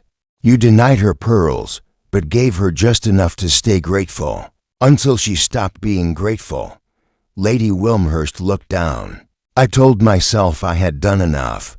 Poirot was silent a moment. Then, more softly, but she was always going to ask for more. The truth demands itself, sooner or later. He stepped away and left her there, unmoving in the morning light. In the drawing room, the guests had assembled once more, not as suspects now, but as witnesses. Lucien sat with a distant gaze, Matilda beside him, her hands nervously clasped around a worn handkerchief. Clarissa lingered at the edge of the room, still uncertain of her place. Horace Bligh had not spoken since the night before. Inspector Rivington stood beside the fireplace, arms folded. Poirot entered without ceremony and took his place near the hearth. He began not with accusations, but with a single object, the small glass vial that had once hung from Celeste's necklace. This, he said, was meant as a symbol. A locket, perhaps, a scent pendant, but it became something else, a vessel of suspicion. After her death, it vanished, hidden not by the murderer, but by a man who feared the truth more than he feared guilt. He glanced at Horace Bligh. The horologist said nothing. Poirot set the vial down on the mantel. Eloise Featherby confessed to the poisoning. She measured the cyanide carefully, added it to the coffee tray while Clarissa was briefly out of the room, and counted on Celeste's predictability to ensure the fatal cup found its mark. Her confession is full, her reasoning plain. She believed Celeste's revelations would shatter the order she had spent her life maintaining. He looked around the room, pausing on each face, but Featherby did not act alone. She was emboldened by the silence around her, the silence of those who saw the storm coming and chose not to speak. He turned to Lucien. You delivered the first letter to Matilda. You moved the cup to Lady Wilmhurst. You burned the final document that proved her inheritance. And perhaps, madam, you would have let the matter rest forever had she not returned with more. Poirot picked up the bundle of letters now tied in ribbon.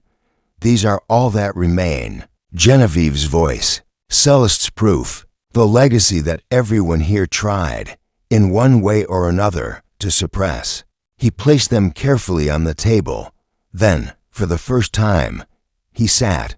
The case is solved, he said softly, and yet I find no pleasure in it, only sorrow. For Celeste Hartley was not killed by poison alone. She was killed by the years of careful denial that led to it. The silence in the room was deep. And then Clarissa, of all people, spoke. She knew, the maid said quietly, that she was alone. Poirot turned to her, surprised. She told me once that people only looked at her when she was loud, that if she whispered, the house would swallow her whole. No one replied. Poirot stood and looked once more at the circle of faces. You must decide, he said at last, how the story ends, whether it ends in silence or in truth. Then he bowed slightly and left them to it. He stepped outside. The fog had fully lifted now, and the first golden fingers of sunlight touched the hedges. The sky had broken into pale blue above the chimney peaks. Somewhere far off, a bird called once, and then fell silent. Hastings joined him a moment later, hands deep in his coat pockets. I don't know if it helped them, he said. Poirot nodded slowly. That is not for me to judge. You think Lady Wilmhurst will admit what she did? Poirot smiled faintly. In her own way, perhaps. Some confessions are not spoken, but lived. They stood in silence a moment longer. Then Hastings asked, And you? What now? Poirot looked toward the distant road, now beginning to dry beneath the rising sun. Now, he said, I leave them with their house. A house that has told its secrets. A house no longer ticking with lies. He turned, and for me, mon ami, I find that I am ready for breakfast. And with that, he stepped back into the house, where the last echoes of a name Celeste Hartley still lingered in the air. No longer whispered, no longer denied. Chapter 17, Outcome and Justice Estes. Poirot often reflected, did not always wear a uniform or march with clarity. Sometimes it came dressed in silence, sometimes in confession, and sometimes in the mere collapse of the lies that had once held people upright. At Larchmore House, justice had arrived quietly, but irrevocably. It had not announced itself, but it had entered the rooms, folded itself into the air, and made itself known. Eloise Featherby was taken from the house at noon. There was no scene, no outburst. She emerged from her room without resistance, her bag already packed, her lips pressed in a grim, unreadable line. She asked for no farewell. None was offered. When the carriage doors closed behind her and the wheels began to crunch down the gravel road, no one stood to watch it disappear. Poirot remained in the hallway as the constables departed, arms folded, eyes lingering on the trail of damp footprints Featherby had left behind. She will be sentenced, Hastings asked softly beside him. Poirot nodded. There is no doubt. Her confession is clear, her motive unpleasant, but precise. She believed herself a custodian of legacy. In truth, she was merely a jailer of truth. And the others? Hastings asked. Do they walk away unpunished? Poirot did not answer immediately. Instead, he turned and ascended the stairs once more, walking the quiet halls with the unhurried grace of a man counting the last steps of a story. He paused briefly outside the guest wing where Matilda's door remained shut. Her notebook would remain unfinished, or perhaps it would begin again with a new story, one not drawn in shadows. He descended again and passed through the morning room, where Lady Wilmhurst sat alone. She was writing a letter, it appeared, with slow, deliberate strokes of the pen. She did not look up as Poirot passed, but she paused once, her hand hovering over the page, then resumed with what seemed to be resolved that she would write to the solicitor that afternoon. She would revise the will. Clarissa passed Poirot in the hall, carrying a tray with only a single teacup. She gave him a small, embarrassed smile. "You were right, sir," she murmured, "about the truth. It's heavier than it looks, Poirot said, "but better carried than buried later." In the library, Poirot found Horace Bly at the desk, his tools packed, his satchel nearly full. "I'm leaving tomorrow," the horologist said. "I's not quite meeting Poirot's. There's no need to stay." Poirot studied him. "Do you regret your silence?" Horace looked up. "Every day." Poirot gave a slow nod. "Then let that regret become something else. Let it become remembrance." Horace blinked. "Of Celeste, of the moment you almost forgot who she was." They parted with no further words. Outside, the sky had cleared into an uncompromising blue. For the first time, the grounds of Larchmore seemed to breathe. The peacocks near the fountain moved with unbothered grace, their feathers trailing like soft punctuation marks across the gravel. Poirot stood at the threshold of the estate, suitcase in hand, coat buttoned neatly. Hastings joined him moments later. "It's finished, then." Poirot gave a small smile. "It is never finished, mon ami, only resolved." Hastings nodded thoughtfully. There was a moment when Featherby confessed. It struck me how calm she was. No denial, no panic. As though she had convinced herself it wasn't murder at all. She had, Poirot said, because to her, Celeste was a threat to an order she had spent her life preserving. Featherby did not think she killed a girl. She believed she eliminated a danger, and the others let her. Poirot's expression grew serious. Each played their part. Matilda shifted the cup. Lucian withheld the letter. Lady Wilmhurst buried the truth. Horace hid the evidence. None held the poison, but all held the story in their hands and chose to close it too soon. They began to walk toward the carriage waiting at the end of the path. "Will it happen again?" Hastings asked after a moment. Poirot tilted his head. "The murder? None, but the forgetting, perhaps. The human heart does not always learn from its confessions." As the driver loaded their bags, Poirot turned back once toward the house, through the great window of the drawing room. He could see the grandfather clock still frozen at 9:13. He stared at it a moment, then said, "It should not be repaired." Hastings frowned. "Why not?" "Because that is when she died, and when she lived most honestly." He stepped into the carriage. They traveled in silence for several minutes, the winding road taking them past hills and hedgerows newly bright with spring's early buds. Hastings, after a time, asked, "Do you think she knew she would die?" Poirot looked out the window, watching the shadows flicker and shift across the landscape. "I think," he said at last, "that she suspected she might, and she made her death louder than her life had been allowed to be. That was her final act of defiance. And her justice?" Poirot nodded slowly. "Is in the remembering." They said no more, but behind them, far beyond the bends in the road and the curtains of trees, Larchmore House stood quieter than it had in decades. The stories had been spoken. The ghosts had names now. And just as quiet, imperfect, but real had found its place between them. Chapter 18. The closing remarque. 2 weeks later, a letter arrived for Hercule Poirot at his London flat, written on the ivory stationery. of Wilmhurst House, sealed in faded blue wax and addressed in a hand that trembled only slightly. He opened it in the quiet of his sitting room, with his silver letter opener, and read it in full while his tea cooled beside him. Monsieur Poirot, the house has changed. I do not mean its walls. They remain as ever cold in the mornings and stubborn in the spring. But its silence is different. It no longer weighs upon the rooms. Clarissa sings when she thinks no one is listening. Matilda has begun writing again, though she insists it is only for herself. Lucien has left, but not in disgrace. He wrote a letter to Celeste's grave. It was the most honest thing he's ever penned out. As for myself, I have amended the will. What Celeste was denied in life, I cannot restore. But her name is no longer omitted. The clock, by the way, remains as it was frozen. Horace left instructions never to repair it. Some things should not be made to forget, he said. I think I finally understand him.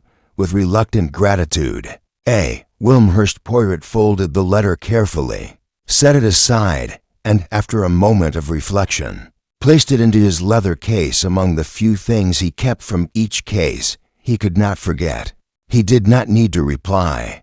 Larchmore House had said what needed saying. At last, that evening, he dined with Hastings, who had returned from a brief assignment abroad. The two friends shared a modest meal near the fireplace: roast chicken, potatoes, and Poirot's particular fondness, a small plate of perfectly sliced beetroot, arranged with geometric elegance.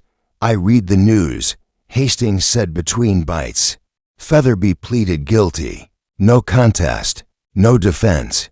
The judge said her sentencing will be swift. Poirot nodded. A woman like her knew she would not be acquitted, and she would not insult herself with a lie. She never explained why. Hastings said quietly, "Why that night? Why the poison? Why then?" Poirot dabbed at the corner of his mouth with a napkin. Because she understood timing. Because Celeste had found the final piece. The last letter. She had begun to speak openly. She even told Matilda she intended to contact the press. Featherby panicked. She did not act from calm malice. She acted because she saw the last dam cracking. Hastings looked thoughtful. Do you think she was ever loyal to Celeste, even in some twisted way? Loyalty, Poirot murmured, is often confused with control. He paused. She raised her, in a sense, but always from the shadows. She believed herself the quiet steward of the Wilmhurst name. In her mind, Celeste threatened that continuity. But in reality, he trailed off and stared into the fire. In reality, Hastings said gently, Celeste was that continuity.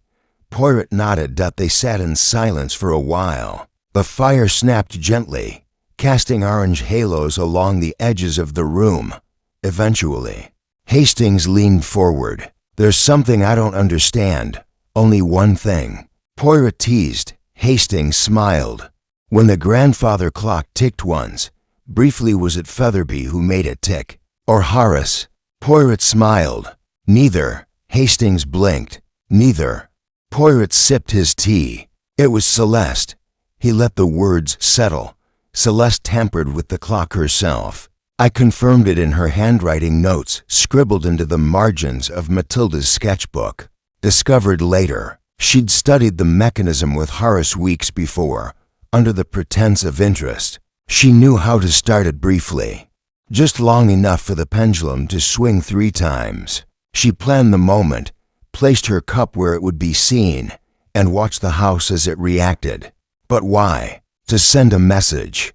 That time her time had come. That secrets buried for decades had awakened. Hastings shook his head, marveling. So she knew. She even anticipated her death. Poirot set his teacup down with care. She hoped it would not come to that, but she was prepared. She had set in motion a chain of discovery, should anything happen to her. Hastings sat back. She was the detective all along. Non, mon ami, Poirot said gently. She was the victim, but she refused to die quietly. He stood then, walked to the window, and drew back the curtain. London glowed faintly beneath a sky of broken clouds. Below, in the lamplit street, two children passed by holding hands in a scarf, their laughter muffled in the wind. Poirot turned from the window. There's a myth, Hastings, that the truth brings peace. Hastings tilted his head. You don't believe it. I believe the truth brings clarity, and clarity is its own kind of justice. He paused, then smiled faintly. But peace is something we must build after. They spoke no more that night. Poirot retired early, as he often did after a case that left its mark. And as he undressed, folding his waistcoat with care and placing his shoes precisely parallel by the bed, he thought of Celeste Hartley, of her fingers resting on a teacup, of a ticking clock started by her own hand, of a name denied and then reclaimed. And finally, as he drew the blanket over his chest and clicked off the lamp, Poirot whispered to the quiet, Mademoiselle Hartley, your time has been heard, and somewhere, far beyond London, in a grand house no longer ruled by silence, a clock stood still, not broken, but complete.